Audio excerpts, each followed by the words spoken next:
ਵਾਹਿਗੁਰੂ ਜੀ ਕਾ ਖਾਲਸਾ ਵਾਹਿਗੁਰੂ ਜੀ ਕੀ ਫਤਿਹ। ਵਾਹਿਗੁਰੂ ਜੀ ਕਾ ਖਾਲਸਾ ਵਾਹਿਗੁਰੂ ਜੀ ਕੀ ਫਤਿਹ। ਵਾਹਿਗੁਰੂ ਜੀ ਕਾ ਖਾਲਸਾ ਵਾਹਿਗੁਰੂ ਜੀ ਕਾ ਖਾਲਸਾ ਵਾਹਿਗੁਰੂ ਜੀ ਕੀ ਫਤਿਹ। ਬੇਟੇ ਬੜਾ ਸੋਹਣੀ ਬੁਲਾਈ ਫਤਿਹ। ਵਾਹਿਗੁਰੂ ਜੀ ਕਾ ਖਾਲਸਾ ਵਾਹਿਗੁਰੂ ਜੀ ਕੀ ਫਤਿਹ। ਵਾਹਿਗੁਰੂ ਜੀ ਕਾ ਖਾਲਸਾ ਵਾਹਿਗੁਰੂ ਜੀ ਕੀ ਫਤਿਹ ਜੀ। ਵਾਹਿਗੁਰੂ ਜੀ ਕਾ ਖਾਲਸਾ ਵਾਹਿਗੁਰੂ ਜੀ ਕਾ ਖਾਲਸਾ ਵਾਹਿਗੁਰੂ ਜੀ ਕੀ ਫਤਿਹ। ਵਾਹਿਗੁਰੂ ਜੀ ਕਾ ਖਾਲਸਾ ਵਾਹਿਗੁਰੂ ਜੀ ਕੀ ਫਤਿਹ ਵੀਰ ਜੀ। ਗੁਰਕੀ ਸਾਹਿਬ ਫਤਿਹ ਬੁਲਾਓ। ਵਾਹਿਗੁਰੂ ਜੀ ਕਾ ਖਾਲਸਾ ਵਾਹਿਗੁਰੂ ਜੀ ਕੀ ਫਤਿਹ। ਨੇ ਸਾਹਿਬ ਤੁਸੀਂ ਬੁਲਾ ਦਿਓ, ਕੋਈ ਗੱਲ ਨਹੀਂ, ਸਾਰੀਆਂ ਸਾਂਝੀਆਂ ਹੀ ਆ। ਮੈਂ ਤਾਂ ਬੁਲਾ ਲਈ ਆ, ਮੈਂ ਤੁਹਾਨੂੰ ਬੁਲਾ ਰਹੀ ਹੈ ਸੰਗਤ ਹੁਣ। ਨਹੀਂ ਨਹੀਂ, ਮੈਨੂੰ ਕਦੀ ਨਹੀਂ ਵੀਰ ਜੀ, ਤੁਹਾਨੂੰ ਵੀ ਬੁਲਾਈ ਕੀ ਫਤਿਹ। ਤੁਸੀਂ ਵੀ ਬੋਲਿਆ ਕਰੋ ਵੀਰ ਜੀ, ਤੁਸੀਂ ਬੋਲਦੇ ਹੀ ਨਹੀਂ। ਵਾਹਿਗੁਰੂ ਜੀ ਕਾ ਖਾਲਸਾ ਵਾਹਿਗੁਰੂ ਬਾਬਾ ਜੀ। ਹਾਂਜੀ, ਵਾਹਿਗੁਰੂ ਜੀ ਕਾ ਖਾਲਸਾ ਵਾਹਿਗੁਰੂ ਜੀ ਕੀ ਫਤਿਹ। ਵਾਹਿਗੁਰੂ ਜੀ ਕਾ ਖਾਲਸਾ ਵਾਹਿਗੁਰੂ ਜੀ ਕੀ ਫਤਿਹ। ਸਾਧ ਸੰਗਤ ਜੀ, ਵਾਹਿਗੁਰੂ ਜੀ ਕਾ ਖਾਲਸਾ ਵਾਹਿਗੁਰੂ ਜੀ ਕੀ ਫਤਿਹ। ਸ਼ੁਰੂ ਕਰੀਏ ਗੁਰਕੀ ਸਾਹਿਬ। ਹਾਂਜੀ ਹਾਂਜੀ ਸਰ। ਅੱਜ ਆਪਾਂ ਆਨੰਦ ਸਾਹਿਬ ਜਿਹੜੇ ਲੈ ਰਹੇ ਸੀ ਉਹਦਾ 34ਵਾਂ ਜਿਹੜਾ ਅੰਕ ਹੈਗਾ ਉਹ ਲੈਣਾ ਹੈ। 40 ਹੈਗੇ ਆ ਤੇ 34ਵਾਂ ਅੰਕ ਜਿਹੜਾ ਹੈਗਾ ਇਹਦੇ ਵਿੱਚ ਦੇਖ ਲਓ ਵੀ ਮਹਾਰਾਜ ਨੇ ਇੱਥੋਂ ਸ਼ੁਰੂ ਕੀਤਾ ਹੈ। ਮਨ ਚਾਉ ਪਿਆ ਪ੍ਰਭ ਆਗਮ ਸੁਣਿਆ। ਮਨ ਦੇ ਵਿੱਚ ਚਾਅ ਹੋ ਗਿਆ, ਅੰਦਰ ਜਿਹੜੀ ਹੈਗੀ ਹਲਚਲ ਹੋਣ ਲੱਗ ਪਈ। ਪਰਮਾਤਮਾ ਦਾ ਆਉਣਾ ਜਿਹੜਾ ਹੈਗਾ ਉਹ ਸੁਣ ਲੱਗ ਗਿਆ। ਉਹ ਅਨਹਦ ਸ਼ਬਦ ਚੱਲਣ ਲੱਗ ਪਿਆ ਅੰਦਰ ਤੋਂ ਜਿਹੜਾ ਹੈਗਾ। ਅੰਦਰ ਅੰਮ੍ਰਿਤ ਰਸ ਆਉਣ ਲੱਗ ਗਿਆ। ਆਹ ਕੰਡੀਸ਼ਨ ਕਿਵੇਂ ਹੋ ਗਈ? ਇਹ ਜਿਹੜੀ ਹੈਗੀ ਆ ਜਦ ਪਤਾ ਲੱਗ ਗਿਆ, ਇਹ ਬ੍ਰਹਮ ਗਿਆਨ ਮਿਲਿਆ, ਜਦ ਪਤਾ ਲੱਗਿਆ ਵੀ ਮੈਂ ਤਾਂ ਵਣਜਾਰਾ ਹੈਗਾ ਆ ਔਰ ਪਰਮਾਤਮਾ ਦਾ ਨਾਮ ਜਿਹੜਾ ਹੈਗਾ ਇਹੀ ਮੇਰੀ ਰਾਸ ਹੈਗੀ ਆ। ਹਰ ਰਾਸ ਮੇਰੀ ਮਨ ਵਣਜਾਰਾ, ਹਰ ਰਾਸ ਮੇਰੀ ਮਨ ਵਣਜਾਰਾ, ਸਤਿਗੁਰ ਤੇ ਰਾਸ ਜਾਣੀ। ਜਦ ਬ੍ਰਹਮ ਗਿਆਨੀਆਂ ਕੋਲੋਂ ਪਤਾ ਲੱਗਿਆ ਵੀ ਆਹ ਤਾਂ ਅਸਲੀ ਰਾਸ਼ੀ ਤਾਂ ਆ ਹੈਗੀ ਨਾਮ ਧਨ, ਇਹ ਨਾਮ ਧਨ ਖੱਟਣਾ ਆ। ਹਰ ਹਰ ਨਿਤ ਜਪਿਓ ਜੀਹੋ ਲਾਹਾ ਖੱਟਿਓ ਦਿਹਾੜੀ। ਕਹਿੰਦੇ ਆਇਆ ਨਿਤਨੇਮ, ਆਇਆ ਨਿਤ ਜਪਣ ਵਾਲੀ ਚੀਜ਼, ਆਇਆ ਲਾਹਾ ਲਾਭ ਖੱਟਣਾ। ਇਹ ਤਨ ਤੇ ਨਾ ਮਿਲਿਆ ਜਿਨ ਹਰ ਆਪੇ ਭਾਣਾ, ਕਹੇ ਨਾਨਕ ਹਰ ਰਾਸ ਮੇਰੀ ਮਨ ਹੋਆ ਵਣਜਾਰਾ। ਕਹਿੰਦੇ ਜਾਦੇ ਧਨ ਮਿਲਿਆ, ਮਾਲਕ ਪਰਮਾਤਮਾ ਨੂੰ ਭਾ ਗਿਆ ਤੇ ਇਸ ਤਰੀਕੇ ਦੇ ਨਾਲ ਫਿਰ ਉਹ ਅੰਦਰ ਜਿਹੜਾ ਹੈਗਾ ਮੀਲ ਪੱਥਰ ਆਉਣ ਲੱਗ ਪੈਂਦੇ ਆ। ਜਦ ਆਪਾਂ ਵਿਚਾਰ ਮੰਡਲ ਚੜ੍ਹਦੇ, ਸੁਨ ਮੰਡਲ 'ਚ ਜਾਂਦੇ ਆ ਤੇ ਮੀਲ ਪੱਥਰ ਸ਼ੁਰੂ ਹੋ ਜਾਂਦੇ ਆ। ਕਿਉਂਕਿ ਮਹਾਰਾਜ ਅਗਲੇ ਅੰਕ 'ਚ ਕਿਹਾ ਮਹਾਰਾਜ ਨੇ ਵੀ ਇਹ ਰਸਨਾ ਤੂੰ ਅਨਰਸ ਰਾਜ ਰਹੀ, ਤੇਰੀ ਪਿਆਸ ਨਾ ਜਾਏ। ਤੇਰੀ ਪਿਆਸ ਨਹੀਂ ਜਾ ਸਕਦੀ ਬਾਕੀ ਬਾਹਰਲੇ ਪਦਾਰਥਾਂ ਦੇ ਨਾਲ। ਪਿਆਸ ਨਾ ਜਾਏ ਹੋਰਤ ਕਿਤੇ ਜਿੱਚਰ ਹਰ ਰਸ ਪੱਲੇ ਨਾ ਪਾਏ। ਜਦ ਤੱਕ ਉਹ ਅੰਮ੍ਰਿਤ ਰਸ ਪੱਲੇ ਨਹੀਂ ਪੈਂਦਾ ਪਿਆਸ ਨਹੀਂ ਜਾ ਸਕਦੀ। ਔਰ ਇੱਕ ਵਾਰੀ ਹਰ ਰਸ ਆ ਜਾਏ ਤੇ ਫਿਰ ਜਿਹੜਾ ਹੈਗਾ ਤ੍ਰਿਸ਼ਨਾ ਨਹੀਂ ਲੱਗਦੀ। ਇਹ ਹਰ ਰਸ ਕਰਮਾਂ ਦੇ ਨਾਲ ਮਿਲਦਾ ਹੈ। ਸਤਿਗੁਰੂ ਮਿਲੇ ਜਿਸ ਆਏ, ਜਿਹਨੂੰ ਗੁਰੂ ਮਿਲਦਾ ਹੈ, ਸਤਿਗੁਰੂ ਮਿਲਦੇ, ਬ੍ਰਹਮ ਗਿਆਨੀ ਮਿਲ ਜਾਂਦੇ ਆ। ਕਹੇ ਨਾਨਕ ਹੋਰ ਅਨਰਸ ਸਭ ਵਿਸਰੈ, ਜਾਂ ਹਰ ਵਸੇ ਮਨ ਆਏ। ਹੋਰ ਅਨਰਸ ਸਾਰੇ ਵਿਸਰ ਜਾਂਦੇ ਆ ਭਾਈ ਜਦੋਂ ਹਰ ਪਰਮਾਤਮਾ ਮਨ ਦੇ ਵਿੱਚ ਵਸ ਜਾਂਦਾ ਹੈ। ਇਸੇ ਵਾਸਤੇ ਮਾਲਕ ਪਰਮਾਤਮਾ ਨੇ ਸਰੀਰ ਦਿੱਤਾ ਹੈ, ਆਪਾਂ ਨੂੰ ਕਰਮ ਭੂਮੀ ਦੇ ਵਿੱਚ ਭੇਜਿਆ ਹੈ। ਇਹ ਸਰੀਰਾ ਮੇਰਿਆ ਹਰ ਤੁਮੇ ਜੋਤ ਰੱਖੀ, ਤਾਂ ਤੂੰ ਜਗ ਮੈਂ ਆਇਆ। ਹਰ ਜੋਤ ਰੱਖੀ ਤੁਧ ਵਿੱਚ, ਤਾਂ ਤੂੰ ਜਗ ਮੈਂ ਆਇਆ। ਤਾਂ ਜਿਹੜਾ ਹੈਗਾ ਆਪਾਂ ਨੂੰ ਸੰਸਾਰ ਦੇ ਵਿੱਚ ਭੇਜਿਆ ਹੈ। ਜੋਤ ਰੱਖੀ ਹੈ ਮਾਲਕ ਪਰਮਾਤਮਾ ਨੇ, ਉਹੀ ਮਾਂ ਪਿਓ ਹੈ ਆਪਣਾ। ਔਰ ਗੁਰੂ ਦੀ ਕਿਰਪਾ ਦੇ ਨਾਲ, ਬ੍ਰਹਮ ਗਿਆਨ ਦੇ ਨਾਲ ਬੁੱਝਣਾ ਹੈ ਆਪਾਂ ਨੇ ਬਈ ਇਹ ਤਮਾਸ਼ਾ ਹੈਗਾ। ਗੁਰਪ੍ਰਸਾਦੀ ਬੁੱਝਿਆ ਤਾਂ ਚਲ ਤੋਂ ਆ, ਚਲਤ ਨਜ਼ਰੀ ਆਇਆ। ਫਿਰ ਪਤਾ ਲੱਗਦਾ ਹੈ ਤਾਂ ਤਮਾਸ਼ਾ ਹੈ, ਇਹ ਤਾਂ ਸਵਾਸ ਮੇਰੀ ਉਮਰ ਜਾਈ ਜਾ ਰਹੀ ਹੈ। ਫਿਰ ਇਨਸਾਨ ਜਿਹੜਾ ਹੈਗਾ ਧਿਆਨ ਸਿਮਰਨ ਕਰਦਾ ਹੈ। ਫਿਰ ਜਿਹੜਾ ਹੈਗਾ ਉਹਦੇ ਅੰਦਰ ਜਿਹੜਾ ਹੈਗਾ ਜਿਹੜਾ ਹੈਗਾ ਆ 34ਵਾਂ ਅੰਕ ਜਿਹੜਾ ਹੈ, ਮਨੇ ਚਾਉ ਪਿਆ ਪ੍ਰਭ ਆਗਮ ਸੁਣਿਆ। ਚਾਅ ਦੇ ਨਾਲ ਫਿਰ ਭਗਤੀ ਕਰਦਾ ਹੈ, ਅੰਦਰ ਕੀਰਤਨ ਚੱਲ ਪੈਂਦਾ ਹੈ। ਕੀਰਤਨ ਕੀ ਹੁੰਦਾ ਹੈ? ਕੀਰਤਨ ਹੁੰਦਾ ਹੈ ਜਦ ਆਪਾਂ ਭਗਤੀ ਕਰਦੇ ਹਾਂ, ਵਿਚਾਰ ਮੰਡਲ ਦੇ ਬਾਅਦ ਜਿਹੜਾ ਹੈਗਾ ਆਪਾਂ ਸੁਨ ਮੰਡਲ ਦੇ ਵਿੱਚ ਜਿਹੜਾ ਹੈਗਾ ਫਿਰ ਉਹ ਜਿਹੜਾ ਹੈਗਾ ਅਨਹਦ ਸ਼ਬਦ ਚੱਲ ਪੈਂਦੇ, ਅੰਦਰ ਰਸ ਆ ਜਾਂਦਾ ਹੈ ਤੇ ਉਹਨੂੰ ਕੀਰਤਨ ਕਹਿ ਦਿੰਦੇ ਆ। ਫਿਰ ਕੀਰਤੀ ਜਿਹੜੀ ਹੈ ਰਸ ਦੇ ਨਾਲ ਹੁੰਦੀ ਹੈ। ਫਿਰ ਜਿਹੜਾ ਹੈਗਾ ਮਨੇ ਚਾਉ ਪਿਆ ਪ੍ਰਭ ਆਗਮ ਸੁਣਿਆ। ਮਾਲਕ ਪਰਮਾਤਮਾ ਦਾ ਜਿਹੜਾ ਹੈਗਾ ਪਤਾ ਲੱਗਦਾ, ਮਾਲਕ ਪਰਮਾਤਮਾ ਦਾ ਅੰਦਰ ਜਿਹੜੀ ਹੈਗੀ ਆ ਅੰਦਰ ਸਵਾਦ ਆਉਣੇ ਸ਼ੁਰੂ ਹੋ ਜਾਂਦੇ ਆ। ਮਨੇ ਚਾਉ ਪਿਆ ਪ੍ਰਭ ਆਗਮ ਸੁਣਿਆ, ਹਰ ਮੰਗਲ ਗਾਓ ਸਖੀ ਗ੍ਰਹਿ ਮੰਦਰ ਬਣਿਆ। ਹੁਣ ਜਿਹੜੀਆਂ ਸਖੀਆਂ ਹੈਗੀਆਂ, ਗਿਆਨ ਇੰਦਰੀਆਂ, ਕਰਮ ਇੰਦਰੀਆਂ ਜਿਹੜੀਆਂ ਹੈਗੀਆਂ, ਉਹ ਸਾਰੀਆਂ ਦੀਆਂ ਸਾਰੀਆਂ ਟਿਊਨ ਹੋ ਜਾਂਦੀਆਂ, ਭਗਤੀ ਵੱਲ ਨੂੰ ਉਲਰ ਜਾਂਦੀਆਂ ਸਾਰੀਆਂ। ਹਰ ਮੰਗਲ ਗਾਓ ਸਖੀ ਗ੍ਰਹਿ ਮੰਦਰ ਬਣਿਆ। ਕਹਿੰਦੇ ਗ੍ਰਹਿ ਘਰ ਹੀ ਜਿਹੜਾ ਮੰਦਰ ਬਣ ਗਿਆ। ਹਰ ਗਾਓ ਮੰਗਲ ਨਿਤ ਸਖੀਏ, ਹਰ ਗਾਓ ਮੰਗਲ ਨਿਤ ਸਖੀਏ, ਸੋਗ ਦੁੱਖ ਨਾ ਵਿਆਪੇ। ਕਹਿੰਦੇ ਨਿਤ ਹੁਣ ਜਿਹੜਾ ਹੈਗਾ ਆਹੀ ਧਿਆਨ ਸਿਮਰਨ ਸਾਰਾ ਜਿਹੜਾ ਟਿਊਨ ਹੋ ਗਿਆ। ਕਰ ਗਿਆਨ ਇੰਦਰੀਆਂ, ਕਰਮ ਇੰਦਰੀਆਂ, ਸਾਰਾ ਮਨ ਇਸੇ ਪਾਸੇ ਨੂੰ, ਚਿੱਤ ਬੁੱਧੀ ਸਾਰੀ ਜਿਹੜੀ ਹੈਗੀ ਇਸੇ ਪਾਸੇ ਨੂੰ ਹੋ ਗਈ। ਹਰ ਗਾਓ ਮੰਗਲ ਨਿਤ ਸਖੀਏ, ਸੋਗ ਦੁੱਖ ਨਾ ਵਿਆਪੇ। ਗੁਰ ਚਰਨ ਲਾਗੇ ਦਿਨ ਸੁਭਾਗੇ, ਆਪਣਾ ਪਿਰ ਜਾਪੇ। ਕਹਿੰਦੇ ਗੁਰੂ ਦੇ ਚਰਨਾਂ ਦੇ ਨਾਲ ਲੱਗਣ ਦੇ ਨਾਲ ਆ ਸਾਰੀ ਕਾਰਵਾਈ ਹੋ ਗਈ। ਉਹ ਮਾਲਕ ਪਰਮਾਤਮਾ ਆਪਣਾ ਜਾਪਣ ਲੱਗ ਪਿਆ। ਚੰਗੇ ਦਿਨ, ਭਾਗਾਂ ਵਾਲੇ ਦਿਨ ਆ ਗਏ। ਅਨਹਤ ਬਾਣੀ ਗੁਰ ਸ਼ਬਦੇ ਜਾਣੀ। ਕਹਿੰਦੇ ਉਹ ਅਨਹਤ ਬਾਣੀ ਦਾ ਹੁਣ ਮੈਨੂੰ ਪਤਾ ਲੱਗਿਆ ਵੀ ਗੁਰੂ ਦੇ ਸ਼ਬਦ ਦੇ ਨਾਲ ਅੰਦਰ ਜਦੋਂ ਅਨਹਤ ਬਾਣੀ ਚੱਲਣ ਲੱਗ ਪਈ। ਹਰ ਨਾਮ ਹਰ ਰਸ ਭੋਗੋ। ਕਹਿੰਦੇ ਪਰਮੇਸ਼ਰ ਦਾ ਨਾਮ ਔਰ ਇਹ ਅੰਮ੍ਰਿਤ ਰਸ ਆ ਹੁਣ ਪੀਣ ਨੂੰ ਮਿਲ ਰਿਹਾ ਹੈ। ਹਰ ਨਾਮ ਹਰ ਰਸ ਭੋਗੋ। ਪਰਮੇਸ਼ਰ ਦੇ ਨਾਮ ਦੇ ਦੁਆਰਾ ਜਿਹੜਾ ਹੈਗਾ ਇਹ ਅੰਮ੍ਰਿਤ ਰਸ ਜਿਹੜਾ ਹੈਗਾ ਪੀਣ ਨੂੰ ਮਿਲ ਰਿਹਾ ਹੈ। ਕਹੇ ਨਾਨਕ ਪ੍ਰਭਾਪ ਮਿਲਿਆ ਕਰਨ ਕਾਰਨ ਜੋਗੋ। ਫਿਰ ਉਹ ਮਾਲਕ ਪਰਮਾਤਮਾ ਜਿਹੜਾ ਹੈਗਾ ਇਹ ਸੰਸਾਰ ਬਣਾਉਣ ਵਾਲਾ, ਇਹ ਸਾਰੀ ਰਚਨਾ ਕਰਨ ਵਾਲਾ, ਇਹ ਖੇਡ ਬਣਾਉਣ ਵਾਲਾ, ਇਹਦਾ ਕਾਰਨ ਵੀ ਤੇ ਕਰਨ ਵਾਲਾ ਵੀ ਆਪ ਜਿਹੜਾ ਹੈਗਾ ਮਿਲ ਜਾਂਦਾ ਹੈ। ਭਾਈ ਜੋ ਕਰ ਲੈਂਦਾ ਹੈ ਫਿਰ ਉਹ ਅਭਿਆਸੀ ਦੇ ਨਾਲ ਪ੍ਰਗਟ ਹੋ ਜਾਂਦਾ ਹੈ ਹਿਰਦੇ ਦੇ ਵਿੱਚ। ਹਾਂਜੀ ਗੁਰੂ ਸਾਹਿਬ, ਮਨੇ ਚਾਉ ਪਿਆ ਪ੍ਰਭ ਆਗਮ ਸੁਣਿਆ, ਹਰ ਮੰਗਲ ਗਾਓ ਸਖੀ ਗ੍ਰਹਿ ਮੰਦਰ ਬਣਿਆ।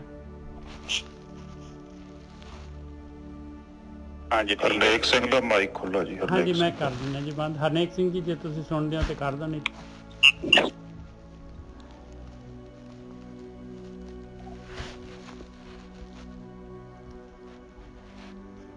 ਹਾਂਜੀ ਸਾਧ ਸੰਗਤ ਜੀ, ਇੱਥੇ ਨਾ ਜਿਹੜੀ ਸਾਡੀ ਅੰਦਰ ਦੀ ਅਵਸਥਾ ਹੈ ਨਾ, ਉਹਦੇ ਬਾਰੇ ਬਾਣੀ 'ਚ ਸਾਨੂੰ ਸਮਝਾਇਆ ਗਿਆ ਹੈ। ਮਤਲਬ ਜਦੋਂ ਤੁਸੀਂ ਵੈਸੇ ਤੇ 15 ਕੁ ਦਿਨ ਬੜੇ ਹੁੰਦੇ ਆ, ਜੇਕਰ ਕੋਈ ਬੰਦਾ ਇਮਾਨਦਾਰੀ ਨਾਲ ਸਾਧਨਾ ਕਰੇ ਤੇ 5-6 ਦਿਨ 'ਚ ਉਹਦੀ ਕਾਫੀ ਅਵਸਥਾ ਬਣ ਜਾਣੀ ਚਾਹੀਦੀ ਹੈ। ਜੇ ਜ਼ਿਆਦਾ ਚਿੱਤ ਮਲੀਨ ਹੈ, ਜ਼ਿਆਦਾ ਸੰਸਕਾਰ ਨੇ, ਮਨ 'ਚ ਸਥਿਰਤਾ ਦੀ ਕਮੀ ਆ, ਚਿੱਤ ਜ਼ਿਆਦਾ ਡਿਸਟਰਬ ਆ, ਚਿੱਤ 'ਚ ਜ਼ਿਆਦਾ ਵਿਚਾਰ ਨੇ, ਜ਼ਿਆਦਾ ਗਤੀ ਕਰ ਲਈ, ਤਾਂ ਲਾ ਲਓ 1.5-2 ਮਹੀਨੇ 'ਚ ਸਥਿਰਤਾ ਆਉਣ ਡਿਆ ਪੈਂਦੀ ਹੈ। ਇਹ ਜੀਵਨ ਪਤਾ ਕੀ ਹੁੰਦਾ ਹੈ? ਜੀਵਨ ਜਿੱਦਾਂ ਘੁਮਿਆਰ ਦਾ ਚੱਕਾ ਨਹੀਂ ਹੁੰਦਾ, ਕਈ ਵਾਰੀ 2-3 ਗੇੜੇ ਦਿੱਤੇ ਹੁੰਦੇ ਆ, ਉਹ ਥੋੜਾ ਜਿਹਾ ਸਮਾਂ ਚ ਆ ਕੇ ਰੁਕ ਜਾਂਦੇ ਆ, ਥੋੜਾ ਜਿਹਾ ਸਮੇਂ।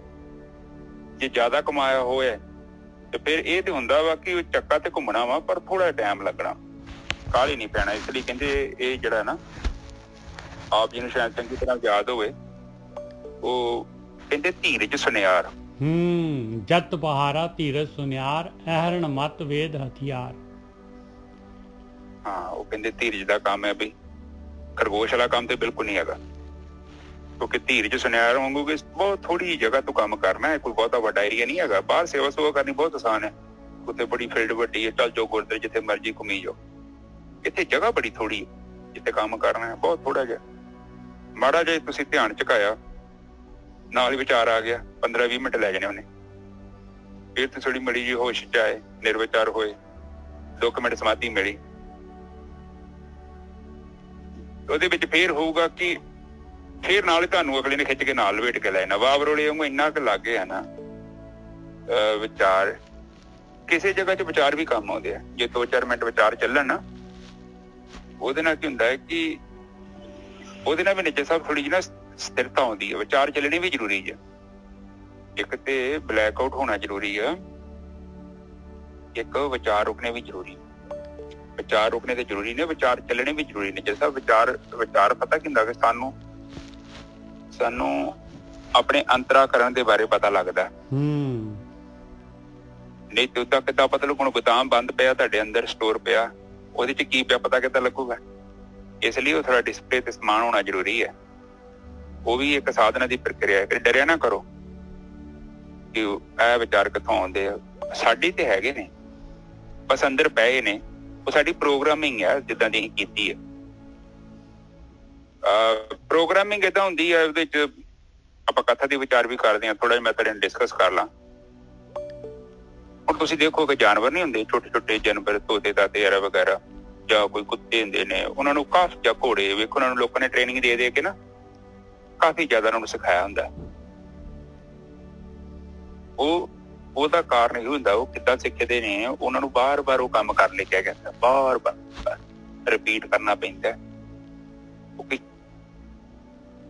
ਸੰਸਕਾਰ ਨੂੰ ਦੇਖੋ, ਸਾਡੇ ਕੋਲ 2 ਸੰਸਕਾਰ ਹੈਗੇ। ਆਪਾਂ ਉਦੋਂ ਬਾਣੀ ਦੇ ਵਿੱਚ ਵਿਚਾਰ ਕੀਤੀ ਸੀ ਕਿ ਗੁਰੂਕੁਲ ਹੁੰਦਾ ਵਾ। ਗੁਰੂਕੁਲ ਦਾ ਮਤਲਬ ਸ਼ਹਿਰ ਤੋਂ ਦੂਰ ਬੱਚੇ ਨੂੰ ਲੈ ਜਾਣਾ। ਉਹ ਗੁਰੂ ਕੀ ਕਰਦਾ ਫਿਰ? ਬੱਚੇ ਦੀ ਜਿਹੜੀ ਨਾ ਬੱਚੇ ਦੀ ਵੇਂਦਾ ਵਾ ਕਿ ਰੁਚੀ ਕਿਹੜੀ ਚੀਜ਼ ਚ। ਜਦੋਂ ਚੰਗਾ ਸੰਸਕਾਰ ਦਿਖਦਾ ਬੱਚੇ ਨੂੰ ਕਿ ਬੰਦਾ ਬਹੁਤ ਸੱਚ ਬੋਲਦਾ, ਇਮਾਨਦਾਰ ਹੈ, ਵਫਾਦਾਰ ਹੈਗਾ, ਜਾਣ ਕੇ ਟੈਸਟ ਕਰਦਾ। ਉਹਨੂੰ ਪਤਾ ਹੁੰਦਾ। ਗੁਰੂ ਜਿਹੜੇ ਹੁੰਦੇ ਨਾ, ਗੁਰੂ ਜਾਣ ਕੇ ਟੈਸਟ ਕਰਦੇ ਨੇ, ਆਪਣੇ ਸ਼ਿਸ਼ਾਂ ਦੀ ਪ੍ਰੀਖਿਆ ਲੈਂਦੇ ਨੇ। ਗੁਰੂ ਨਾਨਕ ਪਾਤਸ਼ਾਹ ਨੇ ਵੀ ਪ੍ਰੀਖਿਆ ਲਈ। ਬਰਤਨ ਦੀ ਤਿਆਰੀ ਕਰਨੀ ਪੈਂਦੀ ਹੈ। ਕਾਬਲੀਅਤ ਪਤਾ ਡਾਕਟਰ ਬਣ ਜਾਏਗਾ, ਬਟ ਡਾਕਟਰ ਬਣ ਜਾਏਗਾ ਤੇ ਡਾਕਟਰ ਬਣ ਜਾਣ ਚ ਬੜਾ ਅੰਤਰ ਹੁੰਦਾ। ਉਹਦੇ ਵਿੱਚ ਬੜਾ ਇੱਕ ਮਿਹਨਤ ਆ, ਟਾਈਮ ਲੱਗਣਾ, ਕਾਫੀ ਪੜ੍ਹਾਈ ਕਰਨੀ ਆ, ਫਿਰ ਉਹਦੀ ਤਿਆਰੀ ਕਰਨੀ ਪੈਂਦੀ ਆ। ਫਿਰ ਬੱਚੇ ਨੂੰ ਸਕੂਲ, ਫਿਰ ਕਾਲਜ, ਫਿਰ ਯੂਨੀਵਰਸਿਟੀ, ਫਿਰ ਦੁਨੀਆ ਭਰ ਦੀ ਸਟੱਡੀ ਕਰਕੇ ਫਿਰ ਇੱਕ ਬੱਚਾ ਡਾਕਟਰ ਬਣਦਾ। ਇਸੇ ਤਰ੍ਹਾਂ ਬੱਚੇ ਜਿਹੜੇ ਹੁੰਦੇ ਉਹਨਾਂ ਕੋਲ ਜਾਂਦੇ ਸੀ ਗੁਰੂਕੁਲ ਦੇ ਵਿੱਚ। ਉਹ ਬੱਚੇ ਦੇ ਵਿੱਚ ਵੇਂਦੇ ਸੀ ਕਿ ਬੱਚੇ ਦੇ ਅੰਦਰ ਸੰਸਕਾਰ ਕਿੱਦਾਂ ਦੇ ਨੇ। ਸੰਸਕਾਰ ਤੇ ਆਪ ਜੀ ਨੂੰ ਪਤਾ ਹੀ ਹੈ ਨਾ, ਉਹੀ ਘੁਮਿਆਰ ਦਾ ਚੱਕਰ। ਜਦੋਂ ਵੀ ਆਪਾਂ ਧਰਤੀ ਤੇ ਆਉਂਦੇ ਹਾਂ ਨਾ, ਤੇ ਸਾਡੇ ਅੰਦਰ ਨਾ ਸੰਸਕਾਰ ਹੁੰਦੇ ਨੇ, ਚੰਗੇ ਤੇ ਬੁਰੇ। ਕਈ ਬੰਦਿਆਂ ਨੂੰ ਤੁਸੀਂ ਦੇਖੋਗੇ ਨਾ, ਨੋਟਿਸ ਕਰੋਗੇ ਤੁਸੀਂ, ਤੁਹਾਡੇ ਆਂਢ ਗੁਆਂਢੀ ਹੋਣਗੇ, ਤੁਹਾਡੇ ਫੈਮਿਲੀ ਚ ਹੋਊਗਾ ਕੋਈ, ਉਹਨੂੰ ਕਿਸੇ ਨੇ ਗਾਲਾਂ ਵੀ ਕੱਢਦੀਆਂ, ਮਾੜਾ ਚੰਗਾ ਵੀ ਬੋਲਦਾ, ਕੋਈ ਜਵਾਬ ਹੀ ਨਹੀਂ ਦਿੰਦਾ। ਕੱਢ ਦੇਣਗੇ ਗਾਲਾਂ ਲੋਕ, ਕੁਛ ਨਹੀਂ ਕਹਿੰਦੇ ਅੱਗੋਂ। ਉਹ ਆਮ ਬੰਦੇ ਵਾਂਗੂ ਨਹੀਂ, ਜਿੱਦਾਂ ਮਤਲਬ ਗਾਲ ਦੀ ਅਗਲੇ ਨੇ ਗਾਲ ਕੱਢੀ ਤੇ ਇੱਧਰੋਂ ਗਾਲਾਂ ਕੱਢਣੀਆਂ ਸ਼ੁਰੂ ਕਰ ਦੇਣੀ। ਕਈ ਲੋਕ ਏਦਾਂ ਦੇ ਹੋਣਗੇ, ਤੁਸੀਂ ਦੇਖੋਗੇ ਉਹ ਬਿਨਾਂ ਮਤਲਬ ਤੇ ਗੁੱਸਾ ਵੀ ਨਹੀਂ ਚੜਿਆ, ਉਹ ਗੱਲ ਤੇ ਗਾਲ ਕੱਢੀ ਜਾਣਗੇ ਬਿਲਕੁਲ ਹੀ। ਉਹ ਆਮ ਬੈਠਾ ਹੀ 5-6 ਗਾਲਾਂ ਕੱਢ ਦੇਂਗੇ ਤੁਹਾਡੇ ਸਾਹਮਣੇ, ਜਦ ਕਿ ਉਹਨੂੰ ਪਤਾ ਹੀ ਨਹੀਂ ਮੈਂ ਗਾਲਾਂ ਕੱਢਣ ਦਿਆਂ।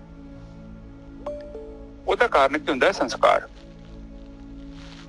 ਹੁਣ ਸਾਡੇ ਬੱਚੇ ਆ, ਜਿੱਦਾਂ ਦੀ ਸਾਡੀ ਸੁਸਾਇਟੀ ਚ ਰਹਿੰਦੇ ਆ ਨਾ, ਸਭ ਤੋਂ ਪਹਿਲਾਂ ਤੇ ਬੱਚਿਆਂ ਦੇ ਅੰਦਰ ਜਿਹੜਾ ਚਿੱਤ ਆ ਨਾ, ਚਿੱਤ ਦੇ ਵਿੱਚ ਸੰਸਕਾਰ ਅਸੀਂ ਖੁਦ ਭਰਦੇ ਹਾਂ ਕਾਫੀ ਹੱਦ ਤੱਕ। ਹੁਣ ਇੱਕ ਬੱਚਾ 18-19 ਸਾਲ ਸਾਡੇ ਨਾਲ ਪਲਦਾ, 25 ਸਾਲ ਹੋ ਗਏ। ਆਪ ਜੀ ਦੇਖੋ, ਜੈਸੇ ਛੋਟਾ ਜਿਹਾ ਬੱਚਾ ਤੁਹਾਨੂੰ ਕਾਪੀ ਕਰਦਾ, ਬਿਲਕੁਲ ਤੁਸੀਂ ਜੋ ਵੀ ਕਰੋਗੇ ਉਦਾਂ ਹੀ ਕਰਨਾ ਉਹਨੇ, ਬਿਲਕੁਲ ਕਾਪੀ ਕਰਕੇ ਉਹਨੇ ਆਪਣੀ ਮੈਮਰੀ ਚ ਸਟਾਕ ਕਰ ਲੈਣਾ। ਔਰ ਉਹ ਜਿਹੜੀ ਕਾਪੀ ਏਡੀ ਖਤਰਨਾਕ ਹੈ ਨਾ, ਛੋਟਾ ਬੱਚਾ ਹੈ 7 ਸਾਲ ਦਾ, 5 ਸਾਲ ਦਾ, ਉਹੀ ਟਾਈਮ ਹੁੰਦਾ। ਉਸ ਟਾਈਮ ਤੇ ਅਗਰ ਕੋਈ ਚੀਜ਼ ਚੜ ਗਈ ਨਾ ਗਲਤ, ਉਹਨੂੰ ਕੋਈ ਮਾਈ ਦਾ ਲਾਲ ਨਹੀਂ ਕੱਢ ਸਕਦਾ, ਉਹਨੂੰ ਭਗਤੀ ਕੱਢ ਸਕਦੀ ਮੁੜ ਕੇ, ਪਰ ਬਹੁਤ ਔਖੀ ਹੈ ਨਿੱਜਰ ਸਾਹਿਬ, ਬਹੁਤ ਗਹਿਰੀ ਚਲ ਗਈ ਉਹ। ਤੁਸੀਂ ਦੇਖੋ ਨਾ, ਇਸ ਲਈ ਕਹਿੰਦੇ ਵਾਰਿਸ਼ਾਂ ਨੀ ਆਦਤਾਂ ਜਾਂਦੀਆਂ, ਭਾਵੇਂ ਕੱਟੀਆਂ ਪੋਰੀਆਂ ਕਿਉਂ ਨਹੀਂ ਜਾਂਦੀਆਂ? ਕਿਉਂਕਿ ਤੁਹਾਡੇ ਦਿਮਾਗ 'ਚ ਹਿੱਸਾ ਬਣ ਜਾਣਾ ਉਹ, ਬਿਲਕੁਲ ਤੁਹਾਡੇ ਚਿੱਤ 'ਚ।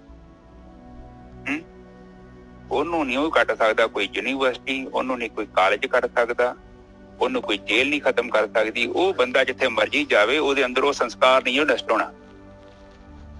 ਜਿੱਦਾਂ ਆਟੇ ਦੇ ਵਿੱਚ ਗੁੰਨ ਨਹੀਂ ਦੇਈਦਾ ਲੂਣ, ਉਦਾਂ ਗੁੱਝਿਆ ਉਹ। ਇਸੇ ਲਈ ਗੁਰੂਕੁਲ ਚ ਬੱਚੇ ਨੂੰ ਭੇਜਦੇ। ਉਹ ਜਿਹੜਾ ਗੁਰੂ ਆ ਉਹ ਕਹਿੰਦਾ ਬੱਚੇ ਦੇ ਵਿੱਚ ਕਿਹੜਾ ਸੰਸਕਾਰ ਪ੍ਰਗਟ ਹੁੰਦਾ। ਜਿੱਦਾਂ ਆਪਾਂ ਬਿਲਕੁਲ ਹੀ ਜਿੱਦਾਂ ਕਿਸਾਨ ਨੂੰ ਪਤਾ ਹੈ ਕਿ ਕਣਕ ਬੀਜੀ ਹੈ, ਝੋਨਾ ਬੀਜਿਆ ਹੈ, ਵਿੱਚ ਕੋਈ ਫਾਲਤੂ ਦਾ ਪੌਦਾ ਉੱਗ ਜਾਂਦਾ, ਪਤਾ ਲੱਗ ਜਾਂਦਾ ਕਿਸਾਨ ਨੂੰ ਵਿੱਚ ਕੁਝ ਗਲਤ ਚੀਜ਼ ਉੱਗ ਗਈ ਹੈ। ਨਿਜਰ ਸਾਹਿਬ ਸਹੀ ਹੈ ਨਾ? ਬਿਲਕੁਲ ਠੀਕ ਹੈ ਜੀ, ਬਿਲਕੁਲ ਠੀਕ ਹੈ। ਕੋਈ ਔਖਾ ਕੰਮ ਨਹੀਂ ਹੈਗਾ। ਤੁਸੀਂ ਆਪਣੇ ਬੱਚੇ ਨੂੰ ਧਿਆਨ ਮਾਰੋਗੇ, ਤੁਹਾਨੂੰ ਪਤਾ ਲੱਗ ਜਾਣਾ ਕਿ ਬੱਚੇ ਨੇ ਕੁਝ ਵੱਖਰਾ ਕੰਮ ਕਰਦਾ। ਜੇ ਸਿਆਣੇ ਜੇ ਥੋੜਾ ਬਹੁਤ ਧਿਆਨ ਰੱਖਦੇ, ਜੇ ਤੁਸੀਂ ਨਹੀਂ ਧਿਆਨ ਦਿੰਦੇ ਫਿਰ ਉਸ ਸੰਸਕਾਰ ਤੁਹਾਨੂੰ ਦਿਖਣਾ ਨਹੀਂ ਹੈ। ਜੇ ਤੁਸੀਂ ਉਹ ਚੀਜ਼ ਪੀੜਤ ਜੋ ਤੁਹਾਨੂੰ ਨਹੀਂ ਦਿਖਣਾ। ਉਹ ਬਿਮਾਰੀ ਜਦੋਂ ਦਿਖਦੀ ਹੈ ਫਿਰ ਗੁਰੂ ਕੀ ਕਰਦਾ ਹੈ? ਗੁਰੂ ਅੰਡਰਸਟੈਂਡ ਕਰਦਾ, ਉਹਨੂੰ ਪਤਾ ਲੱਗਦਾ ਹੈ ਕਿ ਬੱਚੇ ਚ ਸੰਸਕਾਰ ਹੈ। ਪਤਾ ਉਹਨੂੰ, ਕਿਉਂਕਿ ਇਹ ਘੁਮਿਆਰ ਦਾ ਚੱਕਾ ਪਹਿਲਾਂ ਘੁੰਮਿਆ ਤੇ ਹੁਣ ਕਿਉਂ ਪ੍ਰਗਟ ਹੋ ਰਿਹਾ? ਕਿਉਂਕਿ ਕੋਈ ਵੀ ਸੰਸਕਾਰ ਹੁੰਦਾ ਨਾ, ਸਾਡੇ ਅੰਦਰ ਵੀ ਉਸੇ ਤਰ੍ਹਾਂ ਹੀ ਨਿਜਰ ਸਾਹਿਬ ਸੰਸਕਾਰ ਹੁੰਦੇ ਨੇ, ਉਹ ਚੱਲਦੇ ਨੇ। ਜੇਕਰ ਤੁਸੀਂ ਉਹਨੂੰ ਫੀਡ ਕਰੋਗੇ ਨਾ, ਫੀਡ ਦਾ ਮਤਲਬ ਹੁੰਦਾ ਹੈ ਕਿ ਕਿਸੇ ਜਾਨਵਰ ਨੂੰ ਤੁਸੀਂ ਖਾਣਾ ਖਵਾਓਗੇ ਤਾਂ ਉਹ ਮਜ਼ਬੂਤ ਹੁੰਦਾ। ਬਿਲਕੁਲ ਇਸੇ ਤਰ੍ਹਾਂ ਸਾਡਾ ਸੰਸਕਾਰ ਹੈ। ਬੜਾ ਸੌਖਾ ਕੰਮ ਇਹਨੂੰ ਖਤਮ ਕਰਨ ਦਾ। ਉਹਨੂੰ ਖਵਾਉਣਾ ਬੰਦ ਕਰ ਦਿਓ। ਰਾਸ਼ਨ ਜਿਹੜੇ ਕਰਕੇ ਜਿਹੜੀ ਚੀਜ਼ ਮੰਗਦਾ ਨਾ ਤੁਹਾਡੇ ਤੋਂ, ਉਹਦੀ ਖੁਰਾਕ ਘੱਟ ਕਰੋ। ਇੱਕ ਸਮਾਂ ਆਊਗਾ ਬਿਲਕੁਲ ਹੀ ਉਹਨੇ ਕਮਜ਼ੋਰ ਹੋ ਜਾਣਾ। ਅਜੇ ਤੇ ਬਹੁਤ ਪਾਵਰਫੁਲ ਹੈ ਬੰਦਾ, ਚਾਹ ਕੇ ਵੀ ਬਾਣੀ ਤਾਂ ਹੀ ਹੋ ਕੇ ਜਾਨਤ ਵੀ ਔਗਣ ਕਰੇ। ਜਾਣਦਾ ਵੀ ਹੈ ਫਿਰ ਵੀ ਏਦਾਂ ਕਰਦਾ। ਪਤਾ ਹੈ ਬੰਦੇ ਨੂੰ ਚੋਰੀ ਹੈ, ਬੰਦੇ ਨੂੰ ਪਤਾ ਹੈ ਚੋਰੀ ਹੈ, ਆ ਧਰਮ ਆ ਅਧਰਮ ਆ, ਪਤਾ ਇਹਨੂੰ, ਪਰ ਫਿਰ ਵੀ ਕਰਦਾ। ਕਿਉਂ ਕਰਦਾ? ਉਹ ਆਈਸਬਰਗ ਵਾਂਗੂ ਥੱਲੇ ਪੂਰੇ ਸੰਸਕਾਰ ਨੇ ਇਹਦੇ। ਜਿਹੜਾ 10% ਸਾਡਾ ਮਾਣਿਆ ਨਾ, ਜਾਂ 5% ਲਾ ਲਓ, ਉਹ ਕਠਪੁਤਲੀ ਹੈ। ਉਹਦੀ ਕਠਪੁਤਲੀ ਆ ਓਹੋ। ਹਾਂਜੀ ਹਾਂਜੀ, ਉਹ ਕਠਪੁਤਲੀ ਆ। ਜਿੱਦਾਂ ਦੀ ਮਗਰੋਂ ਫੋਰਸ ਆਈ, ਜਿੱਦਾਂ ਦਾ ਮਗਰੋਂ ਧੱਕਾ ਵੱਜਦਾ ਵਾ ਸੰਸਕਾਰਾਂ ਦਾ, ਉਹ 10% ਕੀ ਕਰੂਗਾ ਨਿਜਰ ਸਾਹਿਬ? ਬਿਲਕੁਲ। ਤੁਸੀਂ ਕੋਸ਼ਿਸ਼ ਕਰਕੇ ਦੱਸੋ ਕਿ ਇਹ ਜਿਹੜਾ ਕੰਮ ਮੈਂ ਨਹੀਂ ਕਰਦਾ। ਤੁਸੀਂ ਦੇਖਿਓ ਦਿਨ ਰਾਤ ਉਸ ਚੀਜ਼ ਨੇ ਤੁਹਾਨੂੰ ਘੇਰ ਲੈਣਾ ਵੀ ਜਦੋਂ ਕਹਿਤਾ ਨਹੀਂ ਕਰਾਂਗਾ। ਇਹ ਇੰਨੀ ਪਾਵਰਫੁਲ ਚੀਜ਼ ਹੈ, ਜਿਹੜੀ ਚੀਜ਼ ਤੁਸੀਂ ਸੰਕਲਪ ਕਰ ਲਿਆ ਨਹੀਂ ਮੈਂ ਨਹੀਂ ਕਰਦੀ। ਹਾਂ, ਉਹ ਤੇ ਕੋਈ ਬਹੁਤਾ ਜਤੀ ਹੈਗਾ ਹੈ, ਬਹੁਤ ਮਾਂ ਦਾ ਪੁੱਤ ਹੈਗਾ, ਬਹੁਤ ਬਹਾਦਰ, ਤੇ ਜਿਹੜਾ ਕਹਿੰਦਾ ਕਿ ਨਹੀਂ ਸਟਾਪ, ਮੈਂ ਨਹੀਂ ਕਰਾਂਗਾ। ਉਹ ਕੁਛ ਬੰਦੇ ਹੁੰਦੇ ਨੇ, ਬਾਕੀ ਜਿਹੜੇ ਆ ਉਹ ਥੋੜੀ ਇੰਨੀ ਸ਼ਕਤੀ ਨਹੀਂ ਹੁੰਦੀ।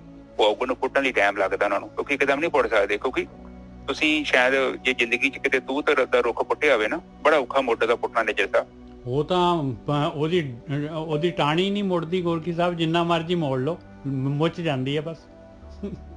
ਹਾਂ, ਉਹਨੂੰ ਵੇਖ ਲਓ, ਬੜੀ ਖਤਰਨਾਕ ਹੈ। ਇਸੇ ਤਰ੍ਹਾਂ ਸੰਸਕਾਰ ਹੁੰਦੇ ਨੇ। ਸੰਸਕਾਰ ਜਿਹੜੇ ਗੁਰੂ ਕੀ ਕਰਦਾ ਕਿ ਫਿਰ ਛੋਟੇ ਬੱਚੇ ਦੇ ਸੰਸਕਾਰਾਂ ਨੂੰ ਪੁੱਟਦਾ। ਉਸੇ ਹੀ ਤਰ੍ਹਾਂ ਮਾਂ ਪਿਓ ਵੀ ਗੁਰੂ ਹੁੰਦੇ ਨੇ ਬੱਚਿਆਂ ਦੇ। ਪਹਿਲੇ ਮਾਂ ਹੁੰਦੀ ਹੈ, ਫਿਰ ਪਿਓ ਹੁੰਦਾ। ਦੇਖੋ, ਇੱਕ ਮਾਂ ਹੁੰਦੀ ਉਹਨੇ ਘਰ ਸਾਂਭਿਆ ਹੁੰਦਾ, ਪਿਓ ਨੇ ਬਾਹਰ ਸਾਂਭਿਆ ਹੁੰਦਾ। ਦੋਨਾਂ ਦਾ ਬਰਾਬਰੀ ਕੰਮ ਹੈ। ਸੱਜਾ ਪੈਰ ਖੱਬਾ ਪੈਰ, ਇਸ ਤੋਂ ਵੱਧ ਨਹੀਂ। ਸੱਜਾ ਹੱਥ ਖੱਬਾ ਹੱਥ, ਇਸ ਤੋਂ ਵੱਧ ਨਹੀਂ। ਸੱਜੀ ਅੱਖ ਤੇ ਖੱਬੀ ਹੱਥ, ਦੋਨੋਂ ਇੱਕ ਬਿਨੇ ਤੋਂ ਅਧੂਰੇ ਨੇ। ਸੱਜਾ ਕੰਨ ਖੱਬਾ ਕੰਨ, ਜੇ ਸੱਜੇ ਨੇ ਨਹੀਂ ਸੁਣੀ ਤੇ ਖੱਬੇ ਨੇ ਸੁਣ ਲੈਣੀ ਆ। ਜੇ ਸੱਜੀ ਅੱਖ ਨੇ ਚੀਜ਼ ਵੇਖੀ ਤੇ ਖੱਬੇ ਨੇ ਵੇਖ ਲੈਣੀ। ਸੱਜੇ ਕੋ ਨਹੀਂ ਹੋਇਆ ਤੇ ਖੱਬੇ ਨੇ ਕਰ ਦੇਣਾ। ਸੱਜੇ ਪੈਰ ਤੋਂ ਨਹੀਂ ਕੁਝ ਹੋ ਰਿਹਾ ਤੇ ਖੱਬੇ ਨੇ ਕਰ ਦੇਣਾ। ਏਦਾਂ ਹੀ ਚੱਲਦਾ ਜੀਵਨ। ਤੇ ਜੇਕਰ ਅਸੀਂ ਆਪਾਂ ਉਸ ਜੀਵਨ ਸਾਥੀ ਨੂੰ ਨੱਪਦੇ ਹਾਂ, ਆਪਾਂ ਨੂੰ ਸਮਝਦੇ ਆ ਕਿ ਮੈਂ ਮਹਾਨ ਆ, ਉਹ ਥੱਲੇ ਆ ਮੇਰੇ ਤੋਂ। ਜਿੱਦਾਂ ਅਸ਼ਟਾਵਕਰ ਨੇ ਚੀਜ਼ ਨੂੰ ਬੜੀ ਚੰਗੀ ਤਰ੍ਹਾਂ ਤੋੜਿਆ ਸੀ। ਆਪਣੇ ਦੇਸ਼ 'ਚ ਰੰਗ ਦੀ ਵੀ ਬੜਾ ਸਿਆਪਾ, ਰੰਗ ਕਾਲਾ ਚਿੱਟਾ, ਰੰਗ ਰੁੰਗ ਕੁਛ ਨਹੀਂ ਹੁੰਦਾ। ਇਹ ਬੰਦੇ ਦਾ ਦਿਮਾਗ 'ਚ ਨੁਕਤ ਪਾਤਾ ਕਿ ਚਿੱਟਾ ਰੰਗ ਬਹੁਤ ਵਧੀਆ, ਜਿੱਦਾਂ ਸੋਨੇ ਨੂੰ ਕਹਿਤਾ ਕਿ ਸੋਨਾ ਬਹੁਤ ਵਧੀਆ। ਇਸੇ ਹੀ ਤਰ੍ਹਾਂ ਅਸ਼ਟਾਵਕਰ ਜਦੋਂ ਗਿਆ ਸੀ ਮਹਿਫਲ 'ਚ, ਤੇ ਉਹਦਾ ਸਰੀਰ ਬੜਾ ਟੇਢਾ ਮੇਢਾ ਸੀ, ਤੇ ਉਹ ਵੇਖ ਕੇ ਹੱਸਣ ਡੈ ਪਏ ਸਾਰੇ ਪੰਡਿਤ। ਉਹ ਕਹਿੰਦੇ ਕਿ ਇਹ ਕੀ ਟੇਢਾ ਮੇਢਾ ਜਿਹਾ ਬੰਦਾ। ਉਹ ਹੱਸਿਆ, ਉਹ ਉਹਨਾਂ ਤੇ ਹੱਸਿਆ। ਉਹ ਕਹਿੰਦਾ ਅਸੀਂ ਤੇ ਹੱਸੇ ਤੇਰੇ ਸਰੀਰ ਤੇ। ਉਹ ਕਹਿੰਦਾ ਮੈਂ ਤੁਹਾਡੇ ਤੇ ਹੱਸਿਆ, ਤੁਸੀਂ ਤੇ ਚਮਿਆਰ ਹੈਗੇ ਜੋ। ਤੁਹਾਡੀ ਦ੍ਰਿਸ਼ਟੀ ਦੀ ਗੰਦੀ, ਤੁਸੀਂ ਇੱਕ ਸਰੀਰ ਹੀ ਵਹਿੰਦੇ ਜੋ। ਉਸ ਟਾਈਮ ਤੇ ਅਸ਼ਟਾਵਕਰ ਨੇ ਖੰਡਨ ਕਰਤਾ ਸੀ ਕਿ ਬੰਦੇ ਦੀ ਵੈਲਿਊ ਹੁੰਦੀ ਉਹਦੇ ਗੁਣਾਂ ਦੇ ਕਰਕੇ। ਨਿਜਰ ਸਾਹਿਬ, ਉਹਦੀ ਸ਼ਕਲ ਇੰਪੋਰਟੈਂਟ ਨਹੀਂ ਆ, ਪਰ ਸਾਡੇ ਲੋਕ ਦੱਸਦੇ ਹੀ ਨਹੀਂ। ਸਾਡੇ ਲੋਕ ਕੁਝ ਵੀ ਕਹਿੰਦੇ ਵੀ ਬੰਦੇ ਦੀ ਸ਼ਕਲ ਤੇ ਮੈਂ ਕਹਿੰਦਾ ਬੜੀ ਵਧੀਆ ਹੈ, ਪਰ ਬੰਦੇ 'ਚ ਗੁਣ ਹੀ ਕੋਈ ਨਹੀਂ। ਉਹ ਕਾਹਦਾ ਬੰਦਾ? ਬੰਦੇ ਦੀ ਵੈਲਿਊ ਉਹਦੇ ਗੁਣਾਂ ਕਰਕੇ ਹੁੰਦੀ ਹੈ। ਔਰ ਬੰਦਾ ਇਹਨੂੰ ਕਲਟੀਵੇਟ ਕਰ ਸਕਦਾ ਹੈ। ਜਿੱਦਾਂ ਆਪਾਂ ਫੁੱਲ ਉਗਾ ਸਕਦੇ ਹਾਂ, ਫੁੱਲ ਆਪੇ ਥੋੜੀ ਉਗਦੇ ਸਾਡੀਆਂ ਕਿਆਰੀਆਂ ਚ, ਉਗਾਉਂਦੇ ਨੇ ਨਿੱਜਰ ਸਾਹਿਬ। ਬਿਲਕੁਲ। ਇਸੇ ਤਰ੍ਹਾਂ ਹੀ ਪ੍ਰਮਾਤਮਾ ਕਹਿੰਦਾ ਇਹ ਤੇਰੀ ਮਰਜ਼ੀ ਆ, ਤੂੰ ਭਾਵੇਂ ਕੰਡੇ ਬੀਜ ਲੈ, ਭਾਵੇਂ ਗੁਲਾਬ ਦਾ ਫੁੱਲ ਬੀਜ ਲੈ, ਮਨਾ ਥੋੜੀ ਕਰਨ ਦੇ, ਪਰ ਬੀਜਣਾ ਤੈਨੂੰ ਕੁਛ ਪੈਣਾ ਹੀ। ਇਹ ਬੜਾ ਸਿੰਪਲ ਜਿਹਾ ਫਾਰਮੂਲਾ। ਗੁਰਕੀ ਸਾਹਿਬ ਕੁਛ ਵੀ ਨਹੀਂ ਕਹਿੰਦੀ ਤੂੰ। ਹਾਂਜੀ, ਜੇ ਨਾ ਬੀਜਾਂਗੇ ਤਾਂ ਵੀ ਜਿਹੜਾ ਹੈਗਾ ਕੱਖ ਕੰਡਾ ਤਾਂ ਆਪੇ ਉੱਗ ਜਾਣਾ ਹੈ। ਆਹੋ, ਇਹਦੇ ਨਿੱਜਰ ਸਾਹਿਬ ਤੁਸੀਂ 2-4 ਮਹੀਨੇ ਨਹੀਂ ਗਏ ਤੇ ਉੱਥੇ ਤੇ ਗੰਦ ਪੈ ਜਾਣਾ ਪੈੜੀ ਚ। ਬਿਲਕੁਲ।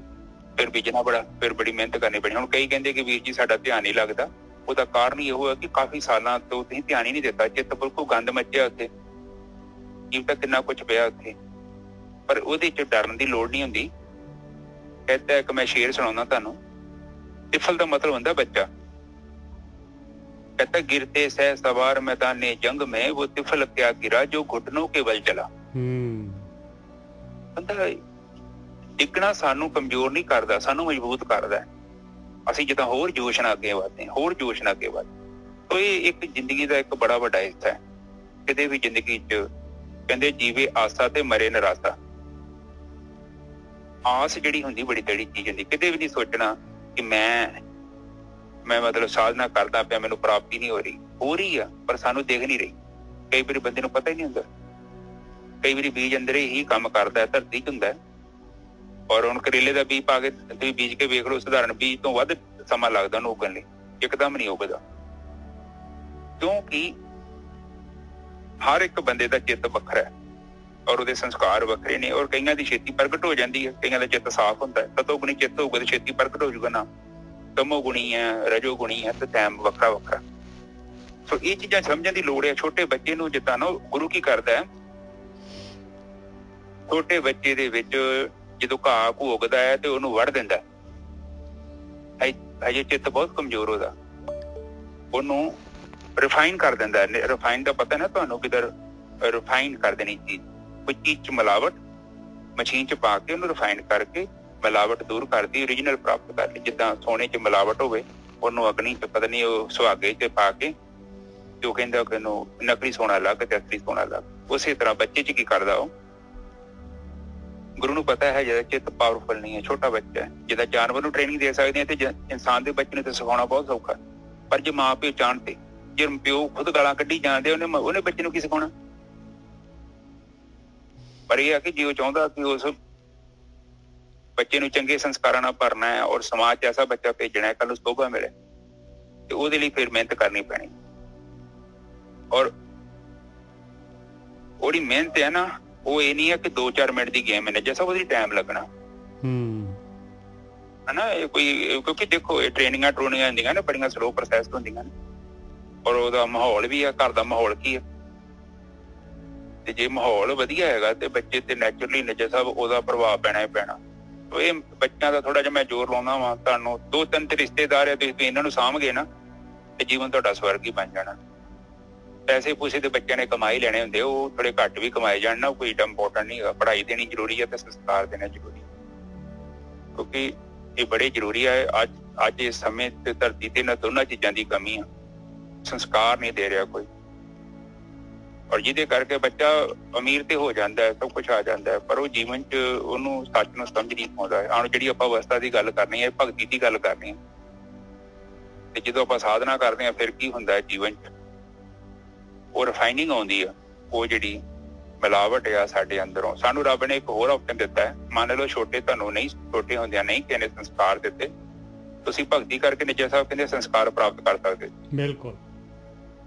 ਇਹਦਾ ਮਤਲਬ ਕਿ ਦੇਖੋ, ਕਹਿੰਦੇ ਕਿ 70-80 ਸਾਲ ਦਾ ਵੀ ਹੋਵੇਗਾ ਤਾਂ ਵੀ ਤੈਨੂੰ ਬਦਲ ਦਿੱਤਾ ਜਾਵੇਗਾ, ਜੇ ਤੂੰ ਬਦਲਣ ਨੂੰ ਤਿਆਰ ਹੈ। ਤੋ ਬਾਣੀ ਤੇ ਸੰਗਾਰੀ। ਹਾਂਜੀ, ਪਹਿਲੀ ਤੋਂ ਬੋਲੋ ਨਿੱਜਰ ਸਾਹਿਬ। ਮਨ ਚਾਉ ਪਿਆ ਪ੍ਰਭ ਆਗਮ ਸੁਣਿਆ। ਜਿਹੜੇ ਹੁਣ ਭਗਤੀ ਕਰਨੀ ਸ਼ੁਰੂ ਕਰ ਦਿੰਦੇ, ਜਿਨ੍ਹਾਂ ਨੂੰ ਪਤਾ ਲੱਗ ਜਾਂਦਾ ਹੈ ਬਈ ਜਿਹੜਾ ਹੈਗਾ ਇਹ ਮੈਂ ਜਿਹੜਾ ਹੈਗਾ ਇਹ ਜਿਹੜੇ ਮੇਰੇ ਅੰਦਰ ਜਿਹੜਾ ਹੈਗਾ ਆਪਣੇ ਆਪ ਨੂੰ ਮੈਂ ਘੜ ਸਕਦਾ ਹਾਂ, ਆਪਣੇ ਆਪ ਨੂੰ ਜਿਹੜਾ ਹੈਗਾ ਆਪਣੇ ਅਵਗੁਣ ਛੱਡ ਸਕਦਾ ਹੈ, ਗੁਣ ਪ੍ਰਗਟ ਹੋ ਸਕਦੇ ਆ, ਤੇ ਭਗਤੀ ਸ਼ੁਰੂ ਕਰ ਦਿੰਦਾ ਹੈ। ਫਿਰ ਚਾਅ ਹੋ ਜਾਂਦਾ ਉਹਦੇ ਅੰਦਰ, ਜਦ ਭਗਤੀ ਕਰਦਾ ਵਿਚਾਰ ਘਟ ਜਾਂਦੇ ਆ, ਤੇ ਉਹ ਜਿਹੜਾ ਹੈਗਾ ਸੁਣ ਮੰਡਲ ਦੇ ਵਿੱਚ ਆ ਜਾਂਦਾ ਹੈ। ਫਿਰ ਪਰਮਾਤਮਾ ਦਾ ਆਗਮ, ਮਾਲਕ ਪਰਮਾਤਮਾ ਦਾ ਜਿਹੜੇ ਹੈਗੇ ਉਹਦੇ ਇੰਡੀਕੇਸ਼ਨਸ ਆਉਣੇ ਸ਼ੁਰੂ ਹੋ ਜਾਂਦੇ ਆ। ਜਦ ਆਪਾਂ ਯਾਤਰਾ ਕਰਾਂਗੇ ਕਿਸੇ ਪਾਸੇ ਨੂੰ ਤੇ ਯਾਤਰਾ ਕਰਨ ਦੇ ਨਾਲ ਜਿਹੜੇ ਮੀਲ ਪੱਥਰ ਤਾਂ ਆਉਣੇ ਹੀ ਆਉਣੇ ਆ ਉਸ ਪਾਸੇ ਦੇ। ਆਪਾਂ ਨੂੰ ਪਤਾ ਲੱਗੂਗਾ ਵੀ ਆਪਾਂ ਯਾਤਰਾ ਕਰ ਰਹੇ ਹਾਂ, ਤੁਰ ਰਹੇ ਹਾਂ ਆਪਾਂ। ਮਨੇ ਚਾਉ ਪਿਆ ਪ੍ਰਭ ਆਗਮ ਸੁਣਿਆ, ਹਰ ਮੰਗਲ ਗਾਓ ਸਖੀ ਗ੍ਰਹਿ ਮੰਦਰ ਬਣਿਆ। ਘਰ ਮੰਦਰ ਬਣ ਜਾਂਦਾ ਹੈ। ਇੰਨਾ ਜਿਹੜੇ ਹੈਗੇ ਗਿਆਨ ਇੰਦਰੀਆਂ, ਕਰਮ ਇੰਦਰੀਆਂ ਜਿਹੜੀਆਂ ਸਖੀਆਂ ਜਿਹੜੀਆਂ ਹੈਗੀਆਂ ਉਹ ਮਦਦ ਕਰਦੀਆਂ। ਸਾਰਾ ਚਾਅ ਦੇ ਨਾਲ ਜਿਹੜੀ ਭਗਤੀ ਹੁੰਦੀ ਹੈ। ਹਰ ਗਾਓ ਮੰਗਲ ਨਿਤ ਸਖੀਏ, ਸੋਗ ਦੁੱਖ ਨਾ ਵਿਆਪੇ। ਕਹਿੰਦੇ ਨਿਤ ਜਿਹੜਾ ਹੈਗਾ ਇਸ ਤਰ੍ਹਾਂ ਜਿਹੜਾ ਧਿਆਨ ਸਿਮਰਨ ਕਰਦਾ ਹੈ, ਮੰਗਲ ਗਾਉਂਦਾ ਆ, ਇਹ ਪਿਆਰ ਦੇ ਨਾਲ ਭਗਤੀ ਕਰਦਾ ਹੈ, ਉਹਦੇ ਅੰਦਰ ਜਿਹੜਾ ਹੈਗਾ ਇੰਨੀ ਪਾਵਰ ਆ ਜਾਂਦੀ ਹੈ ਮਨ ਦੇ ਵਿੱਚ ਕਿ ਉਹਨੂੰ ਜਿਹੜਾ ਹੈਗਾ ਦੁੱਖ ਆਏ ਸੁੱਖ ਆਏ ਪਾਣਾ ਮੰਨਦਾ ਹੈ ਮਾਲਕ ਪਰਮਾਤਮਾ ਦਾ। ਔਰ ਭਗਤੀ ਤੋਂ ਉਹਨੂੰ ਇਹ ਵਿਚਲਿਤ ਨਹੀਂ ਕਰ ਸਕਦੇ। ਗੁਰਚਰਨ ਲਾਗੇ ਦਿਨ ਸੁਭਾਗੇ, ਆਪਣਾ ਪਿਰ ਜਾਪੇ। ਔਰ ਉਹ ਗੁਰੂ ਦੇ ਚਰਨਾਂ ਦੇ ਨਾਲ, ਸ਼ਬਦ ਰੂਪੀ ਚਰਨਾਂ ਦੇ ਨਾਲ, ਧਿਆਨ ਸਿਮਰਨ ਦੇ ਨਾਲ ਲੱਗਣ ਦੇ ਨਾਲ ਜਿਹੜਾ ਹੈਗਾ ਉਹ ਮਾਲਕ ਪਰਮਾਤਮਾ ਜਿਹੜਾ ਹੈਗਾ ਆਪਣਾ ਮਾਲਕ ਪਰਮਾਤਮਾ ਜਿਹੜਾ ਹੈਗਾ ਇੰਨੀ ਮਾਲਕ ਪਰਮਾਤਮਾ ਦੇ ਨਾਲ ਪਿਆਰ ਜਿਹੜਾ ਹੈਗਾ ਵਧੀ ਜਾਂਦਾ ਹੈ ਇਸ ਭਗਤੀ ਦੇ ਦੁਆਰਾ। ਹਾਂਜੀ ਵੀਰ ਜੀ।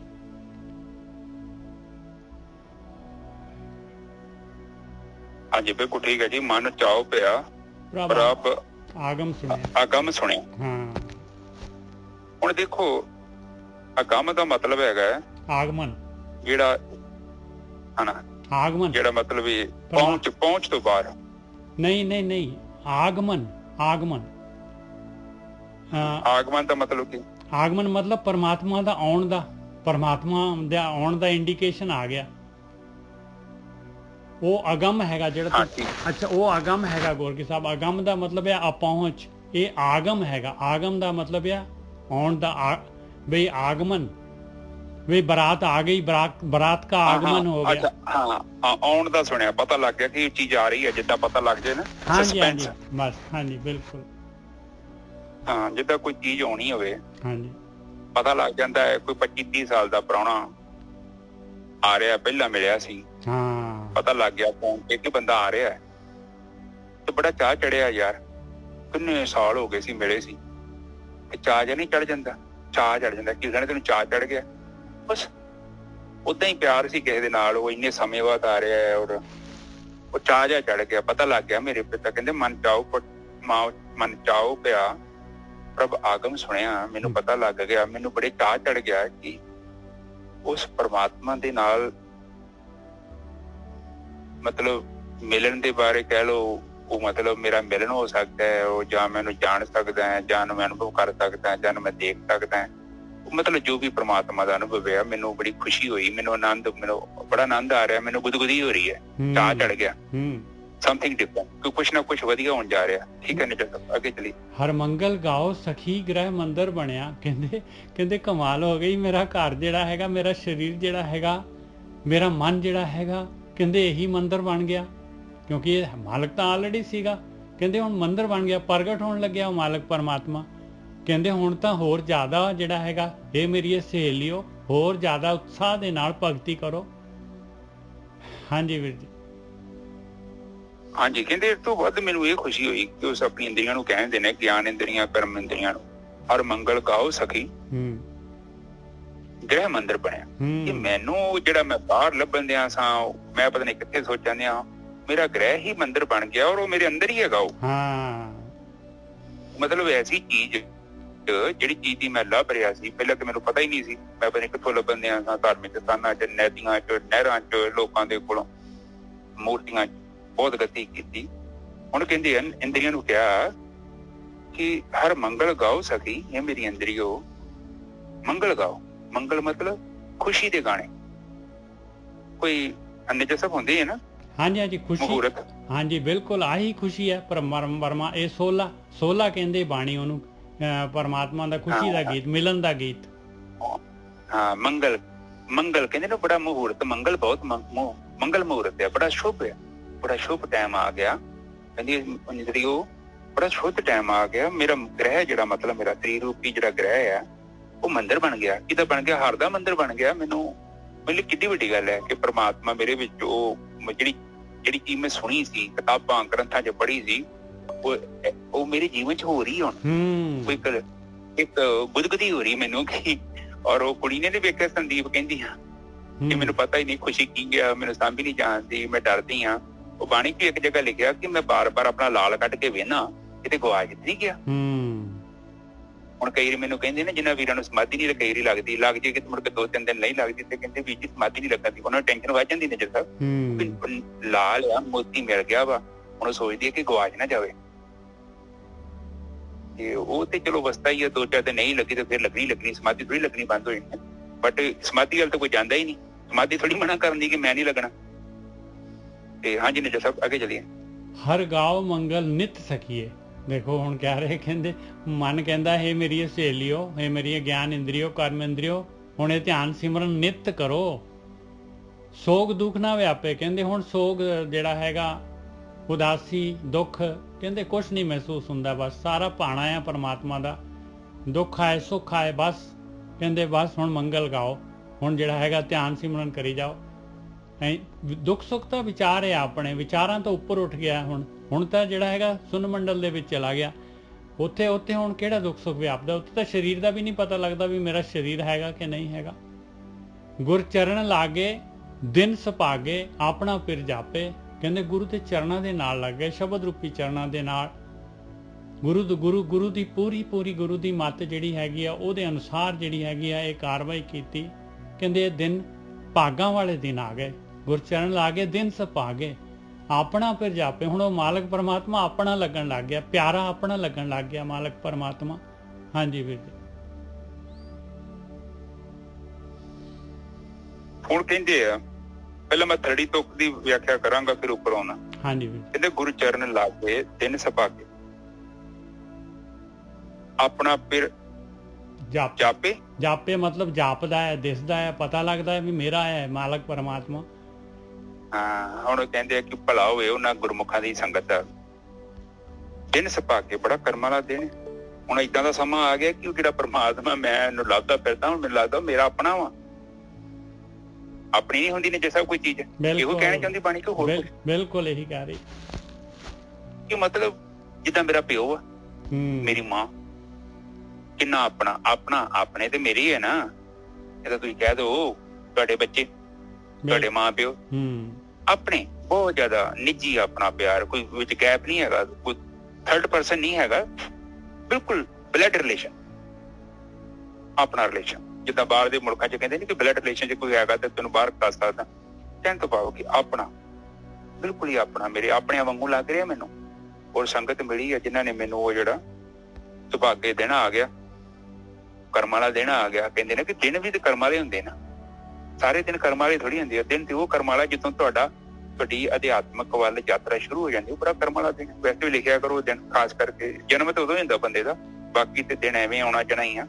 ਉਹ ਤੁਹਾਡਾ ਉਦੋਂ ਜਨਮ ਹੋਇਆ ਜਿੱਦਾਂ ਤੁਸੀਂ ਭਗਤੀ ਸ਼ੁਰੂ ਕੀਤੀ, ਬਹੁਤ ਵੱਡੀ ਗੱਲ। ਉਹ ਕਹਿੰਦੇ ਉਹ ਦਿਨ ਬੜਾ ਸੁਭਾਗਾ। ਸੁਭਾਗੇ ਦਾ ਮਤਲਬ ਹੁੰਦਾ ਭਾਗਾਂ ਵਾਲਾ ਦਿਨ। ਕਿ ਉਹ ਜਿਹੜੀ ਮੈਨੂੰ ਸੰਗਤ ਮਿਲ ਗਈ ਆ, ਫਿਰ ਮੈਨੂੰ ਏਦਾਂ ਹੋ ਗਿਆ ਕਿ ਮੈਨੂੰ ਹੁਣ ਕਹਿੰਦੇ ਆ ਕਿ ਆਪਣਾ ਫਿਰ ਜਾਪੇ। ਹੁਣ ਮੈਨੂੰ ਏਦਾਂ ਲੱਗਦਾ ਕਿ ਉਹ ਜਿਹੜਾ ਪਿਓ ਆ, ਉਹ ਤੇ ਮੈਂ ਤੇ ਉਹਦੇ 'ਚ ਕੋਈ ਭੇਦ ਹੀ ਨਹੀਂ ਹੈਗਾ, ਕੋਈ ਦੀਵਾਰ ਹੀ ਨਹੀਂ ਹੈਗੀ, ਇੰਨਾ ਹੀ ਕਲੋਜ਼ ਆ ਗਏ, ਬਿਲਕੁਲ ਆਪਣਾ। ਬਹੁਤ ਚੰਗੀ ਦੋਸਤੀ ਬਣ ਗਈ ਹੈ ਮੇਰੀ ਉਹਦੇ ਨਾਲ। ਠੀਕ ਹੈ ਨਾ ਜੈਸਾ ਉਤਰੀ ਤੋਂ ਬੋਲੋ। ਹਰ ਗਾਓ ਮੰਗਲ ਨਿਤ ਸਖੀਏ, ਸੋਗ ਦੁੱਖ ਨਾ ਵਿਆਪੇ। ਕਹਿੰਦੇ ਹੁਣ ਤਾਂ ਇਹ ਮੇਰੀ ਸਹੇਲੀਓ ਮੰਗਲ ਗਾਓ, ਆਪਾਂ ਹੋਰ ਵੱਧ ਤੋਂ ਵੱਧ ਜਿਹੜੀ ਹੈਗੀ ਭਗਤੀ ਕਰੀਏ। ਤੇ ਜਿਹੜੀ ਦੁੱਖ ਤਕਲੀਫ ਜਿਹੜੀ ਹੈਗੀ, ਜੋ ਭਾਣਾ ਮਾਲਕ ਦਾ ਵਰਤ ਰਿਹਾ ਹੈ, ਕਹਿੰਦੇ ਉਹ ਤਾਂ ਵਿਆਪਦਾ ਹੀ ਨਹੀਂ ਹੈ, ਪਤਾ ਹੀ ਨਹੀਂ ਲੱਗਦਾ। ਇਹ ਹਲਚਲ ਨਹੀਂ ਪੈਦਾ ਕਰ ਸਕਦਾ ਹੁਣ ਇਹ ਵਿਚਾਰ ਮੈਨੂੰ ਦੁੱਖ ਸੁੱਖ ਦੇ। ਹਾਂਜੀ ਵੀਰ, ਬਿਲਕੁਲ ਠੀਕ ਹੈ ਸਾਧ ਸੰਗਤ ਜੀ। ਇਹ ਸਾਧਨਾ ਦੀ ਗੱਲ ਕਰਦੇ ਨੇ। ਜਦੋਂ ਤੁਸੀਂ ਕੁਛ ਮਹੀਨੇ ਸਾਧਨਾ ਕੀਤੀ ਨਾ, ਕੁਛ ਮਹੀਨੇ, ਹੁਣ ਡਿਪੈਂਡ ਹੈ ਤੁਹਾਡਾ ਚਿੱਤ ਕਿੰਨਾ ਗੰਦਾ ਜਾਂ ਚੰਗਾ, ਮੈਨੂੰ ਨਹੀਂ ਪਤਾ, ਇਹ ਤੁਹਾਨੂੰ ਪਤਾ। ਤੁਸੀਂ ਕੁਛ ਮਹੀਨੇ ਸਾਧਨਾ ਕੀਤੀ, ਤੁਹਾਡਾ ਚਿੱਤ ਨਸ਼ਟ ਹੋ ਜਾਣਾ, ਚਿੱਤ ਨਹੀਂ ਰਹਿਣਾ। ਕੋਈ ਵੀ ਚੀਜ਼ ਡਿੱਗਦੀ ਨਾ, ਦੁੱਖ ਸੁੱਖ ਪਤਾ ਕਿੱਥੇ ਡਿੱਗਦਾ? ਚਿੱਤ ਦੇ ਵਿੱਚ ਡਿੱਗਦਾ। ਹੁਣ ਜੇ ਚਿੱਤ ਹੀ ਨਹੀਂ ਹੈਗਾ ਤੇ ਕਿੱਥੋਂ ਡਿੱਗਣਾ? ਉੱਤੇ ਡਿੱਗਣ ਵਾਸਤੇ ਬਰਤਨ ਨਹੀਂ ਹੈਗਾ। ਕਿਤੇ ਜ਼ਿੰਦਗੀ 'ਚ ਤੁਹਾਡੇ ਦੁੱਖ ਆਇਆ ਸੁੱਖ ਆਇਆ ਤਾਂ ਉਹਦਾ ਪ੍ਰਭਾਵ ਨਹੀਂ ਹੋਣਾ, ਕਿਉਂਕਿ ਚਿੱਤ ਹੀ ਨਹੀਂ ਹੈਗਾ। ਇਹ ਫਿਰ ਕੀ ਹੁੰਦਾ ਕਿ ਹਰ ਗਾਓ ਮੰਗਲ ਨਿਤ ਸਖੀਏ, ਉਹ ਨਿਤ ਹੀ ਮੰਗਲ ਬਣ ਜਾਣਾ, ਆਨੰਦਮਈ ਅਵਸਥਾ ਬਣੂਗੀ ਤੁਹਾਡੀ, ਕਿਉਂਕਿ ਦੁੱਖ ਸੁੱਖ ਹੈਗੇ ਨਹੀਂ ਉੱਥੇ। ਉਹ ਜਿਹੜਾ ਮਤਲਬ ਜਿਹੜਾ ਦੁੱਖ ਸੀ ਲੱਗਦਾ ਸੀ ਕਿ ਹਾਂ ਦੁੱਖ ਆ ਗਿਆ ਜੀਵਨ 'ਚ ਪ੍ਰਭਾਵਿਤ ਕਰਤਾ, ਸੁੱਖ ਆ ਗਿਆ ਬੰਦਾ ਖੁਸ਼ ਹੋ ਗਿਆ।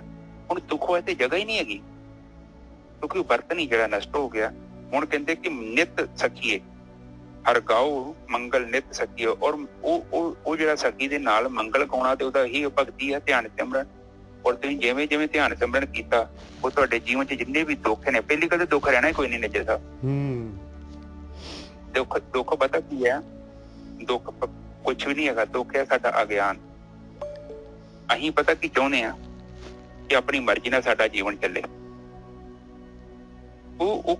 ਉਹ ਤਾਂ ਅਸੀਂ ਤੇ ਬੜਾ ਕੁਝ ਚਾਹੁੰਦੇ ਹਾਂ ਔਰ ਫਾਲਤੂ ਦੀਆਂ ਚੀਜ਼ਾਂ ਵੀ ਚਾਹੁੰਦੇ। ਸਾਡੇ ਮਨ ਦੀਆਂ ਤੇ ਕਲਪਨਾਵਾਂ ਇੰਨੀਆਂ ਵਾ। ਉਹ ਤਾਂ ਚਾਹੁੰਦਾ ਸਾਰੀ ਦੁਨੀਆ ਦਾ ਰਾਜਾ ਬਣ ਜਾ, ਕਿਤੇ ਕਹਿੰਦਾ ਮੈਂ ਜੰਗਲ 'ਚ ਚੱਲ ਜਾ, ਕਿਤੇ ਆਹ ਕਰਾਂ ਮੈਂ, ਕਦੇ ਉਹ ਕਰਾਂ। ਜੇ ਤੁਸੀਂ ਉਹ ਸਭ ਕੁਝ ਕਰੋਗੇ ਨਾ ਤੇ ਧਰਤੀ ਹਿੱਲ ਜਾਣੀ ਹੈ ਸਾਰੀ।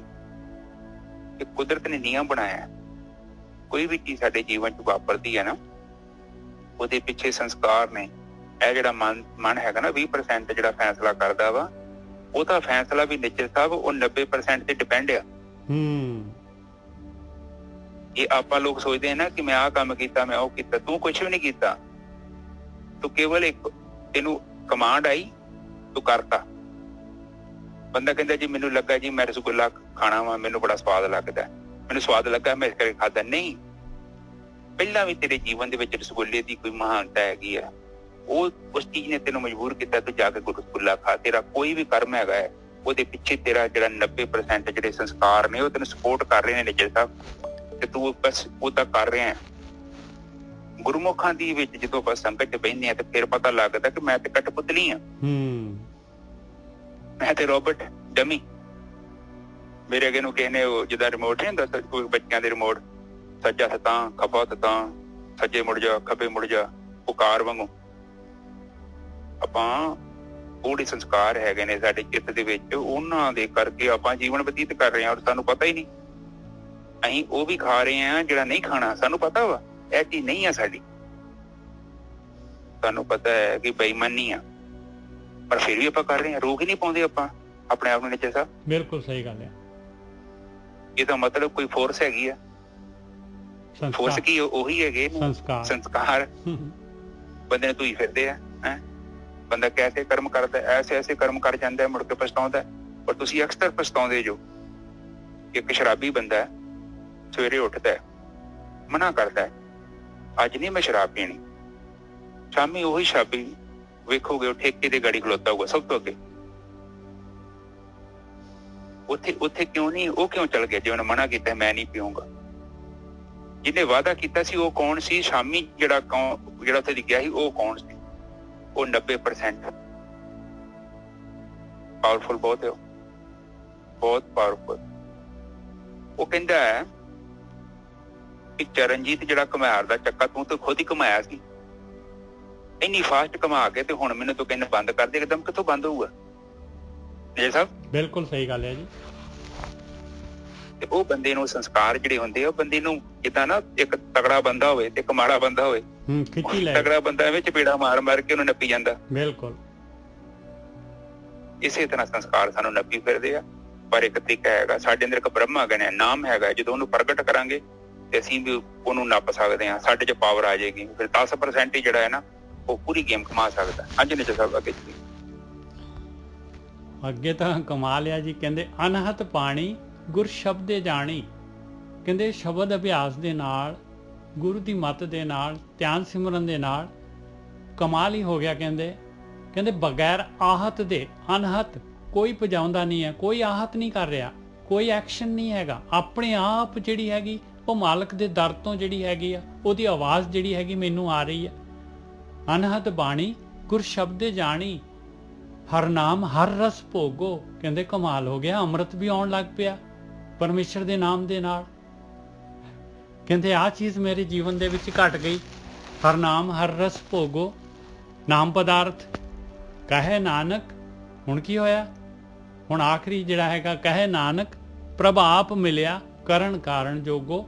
ਉਹ ਮਾਲਕ ਪਰਮਾਤਮਾ ਜਿਹੜਾ ਗਲੈਕਸੀਆਂ ਬਣਾਉਣ ਵਾਲਾ, ਗਲੈਕਸੀਆਂ ਘੁਮਾਉਣ ਵਾਲਾ, ਜਿਹਦਾ ਪਤਾ ਹੀ ਨਹੀਂ ਕਿੰਨਾ ਕੁ ਵੱਡਾ ਹੈ, ਉਹਦੀ ਕੁਦਰਤ ਦਾ ਹੀ ਨਹੀਂ ਪਤਾ ਲੱਗਦਾ ਕਿੰਨੀ ਵੱਡੀ ਕੁਦਰਤ ਆ। ਉਹ ਮੇਰੇ ਹਿਰਦੇ ਦੇ ਵਿੱਚ ਪ੍ਰਗਟ ਹੋ ਗਿਆ। ਆਪ ਜਿਹੜਾ ਹੈਗਾ ਆ ਕੇ ਪ੍ਰਗਟ ਹੋ ਗਿਆ। ਮਿਲ ਗਿਆ ਮੈਨੂੰ। ਕਹੇ ਨਾਨਕ ਪ੍ਰਭ ਆਪ ਮਿਲਿਆ ਕਰਨ ਕਾਰਨ ਜੋਗੋ। ਦੇਖੋ ਕਿੰਨੀ ਵੱਡੀ ਗੱਲ ਹੋ ਗਈ। ਹਾਂਜੀ ਵੀਰ ਜੀ। ਹਾਂਜੀ ਬਿਲਕੁਲ ਠੀਕ ਹੈ ਜੀ। ਇਹ ਫਿਰ ਅੰਦਰ ਦੀ ਗੱਲ ਕਰਦੇ ਆ, ਕਹਿੰਦੇ ਆ ਕਿ ਅਨਹਦ ਬਾਣੀ ਗੁਰ ਸ਼ਬਦ ਜਾਣੀ ਹਰ ਨਾਮ ਹਰ ਰਸ ਭੋਗੋ। ਕਹਿੰਦੇ ਅਨਹਦ ਬਾਣੀ, ਜਿਹੜੀ ਬਾਣੀ ਇੱਕ ਐਸਾ ਆਨੰਦ, ਇੱਕ ਰਸਮਈ, ਇਹਨਾਂ ਦਾ ਮਾਈਕ ਬੰਦਾ ਕਰਦਾ। ਕਹਿੰਦੇ ਅਨਹਦ ਬਾਣੀ ਪਹਿਲੀ ਇੱਥੋਂ ਰੋਕਦੀ ਹੈ, ਫਿਰ ਕਹਿੰਦੇ ਗੁਰੂ ਸ਼ਬਦ ਜਾਣੀ, ਫਿਰ ਅੱਗੇ ਕਹਿੰਦੇ ਹਰ ਨਾਮ ਹਰ ਰਸ ਭੋਗੋ। ਇੱਥੇ ਗੋਰਖੀ ਸਾਹਿਬ ਇਹ ਬਾਣੀ ਜਿਹੜੀ ਹੈ ਨਾ ਅਨਹਤ ਲਿਖਿਆ ਹੋਇਆ, ਦੋ ਹੈਗੇ ਵਰਡ, ਇੱਕ ਅਨਹਤ ਹੈਗਾ, ਇੱਕ ਅਨਹਦ ਹੈਗਾ ਦੱਦੇ ਦੇ ਨਾਲ। ਇਹ ਅਨਹਤ ਦਾ ਮਤਲਬ ਹੈ ਜਿਹੜੀ ਬਗੈਰ ਹੱਦ ਦੇ, ਇੱਕ ਰਸ। ਹਾਂਜੀ ਹਾਂਜੀ ਬਿਲਕੁਲ ਇੱਕ ਰਸ ਆਪਣੇ ਆਪ ਜਿਹੜੀ ਹੋ ਰਹੀ ਹੈ। ਅੱਛਾ ਠੀਕ ਹੈ ਨਿੱਜਰ ਸਾਹਿਬ। ਇਹ ਕਹਿੰਦੇ ਕਿ ਅਨਹਤ ਬਾਣੀ ਉਹ ਜਿਹੜਾ ਇੱਕ ਰਸ ਆਨੰਦਮਈ, ਇੱਕ ਰਸ ਕਹਿ ਲਓ ਜੋ ਵੀ ਆ, ਉਹ ਅਵਸਥਾ ਦੇ ਨਾਲ ਸੰਪਰਕ ਜੁੜ ਜਾਣਾ। ਫਿਰ ਕਹਿੰਦੇ ਗੁਰੂ ਸ਼ਬਦ ਜਾਣੀ, ਉਹ ਕਿੱਦਾਂ ਜਾਣਿਆ ਗਿਆ? ਉਹ ਸੰਗਤ ਕੀਤੀ ਗੁਰਮੁਖਾਂ ਦੀ, ਉਹਨਾਂ ਤੋਂ ਭੇਦ ਦਾ ਪਤਾ ਲੱਗ ਗਿਆ।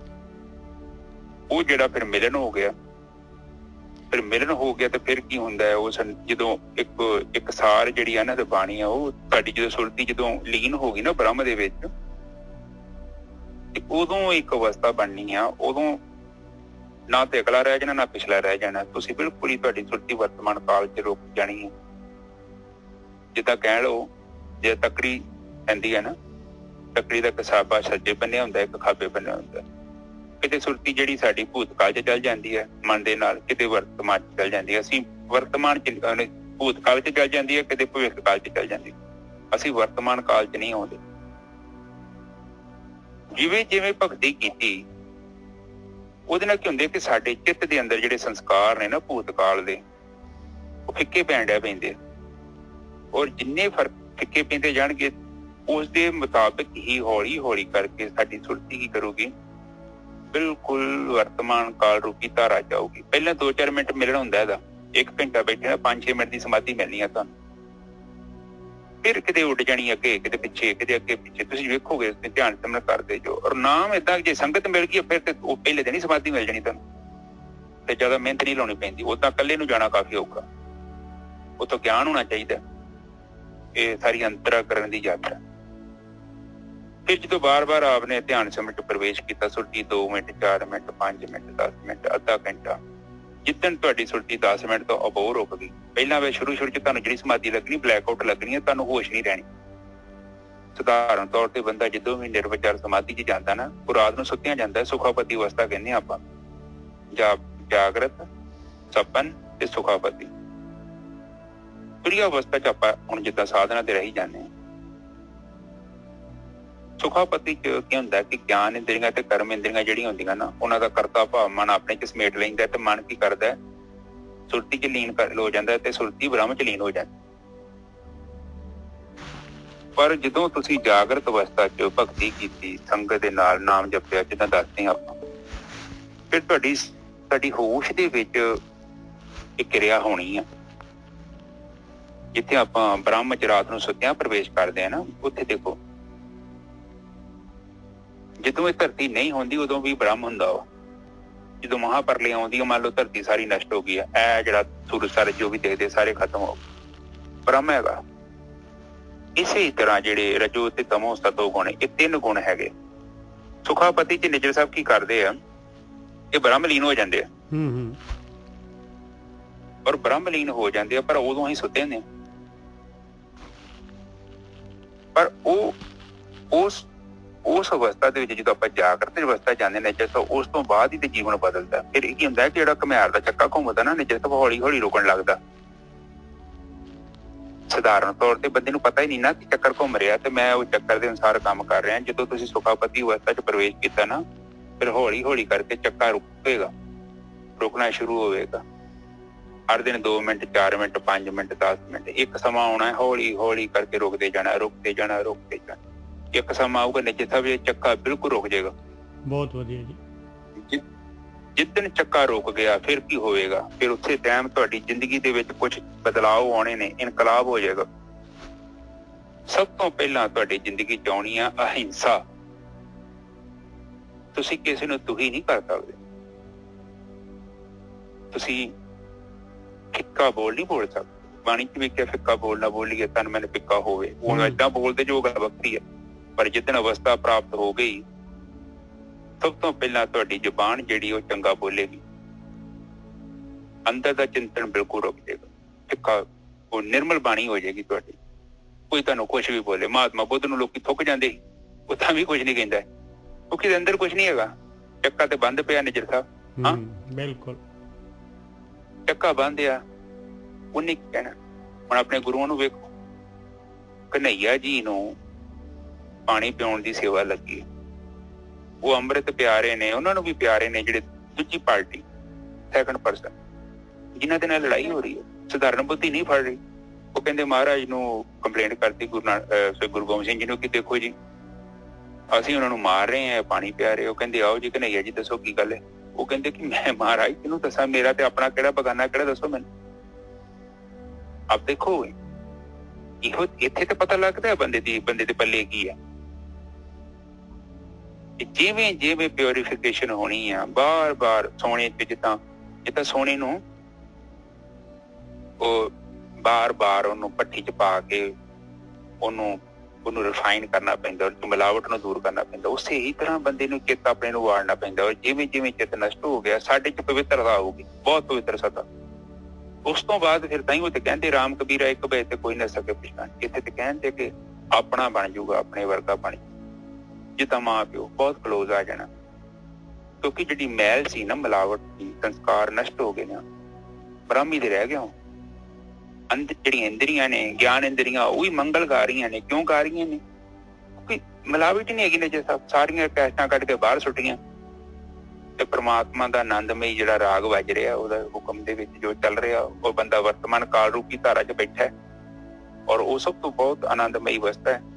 ਤੇ ਇੱਥੇ ਬਾਣੀ ਉਹ ਕਹਿ ਰਹੀ ਆ, ਅਨਹਤ ਬਾਣੀ ਗੁਰ ਸ਼ਬਦ ਜਾਣੀ, ਹਰ ਨਾਮ ਹਰ ਰਸ ਭੋਗੋ।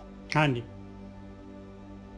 ਤੇ ਬਸ ਉਹ ਫਿਰ ਉਦਾਂ ਹੀ ਸੰਗਤ 'ਚ ਮਿਲੇ ਉਹ ਨਾ, ਉਹ ਜਿਹੜੀ ਅਨਹਤ ਬਾਣੀ ਜਿਹੜੀ ਇੱਕ ਆਨੰਦਮਈ ਅਵਸਥਾ ਉਹ ਜਿਹੜੀ ਪ੍ਰਾਪਤ ਹੋ ਗਈ।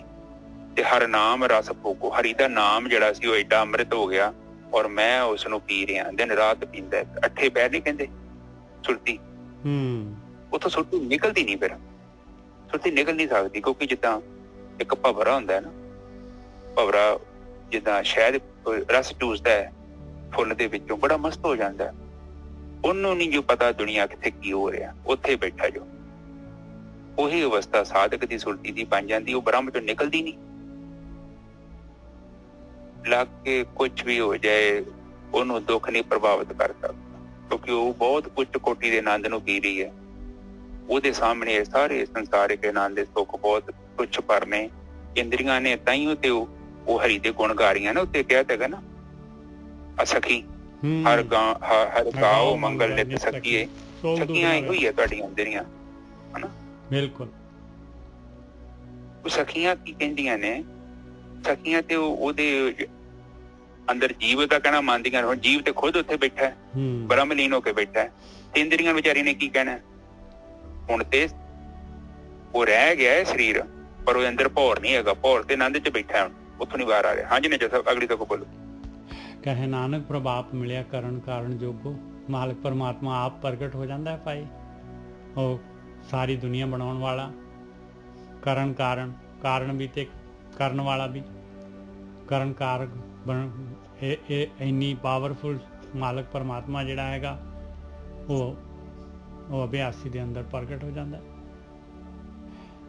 ਆਵਾ ਠੀਕ ਹੈ। ਜਦੋਂ ਹਰ ਮੰਦਿਰ ਬਣ ਗਿਆ, ਜਿਹੜਾ ਆਪਣਾ ਸਰੀਰ ਆ ਉਹ ਮੰਦਿਰ ਬਣ ਗਿਆ, ਤੇ ਫਿਰ ਸਾਡੇ 'ਚ ਤੇ ਪ੍ਰਮਾਤਮਾ 'ਚ ਕੋਈ ਭੇਦ ਨਹੀਂ ਰਹਿ ਗਿਆ, ਇੱਕੋ ਹੀ ਤੇ ਹੋ ਗਏ।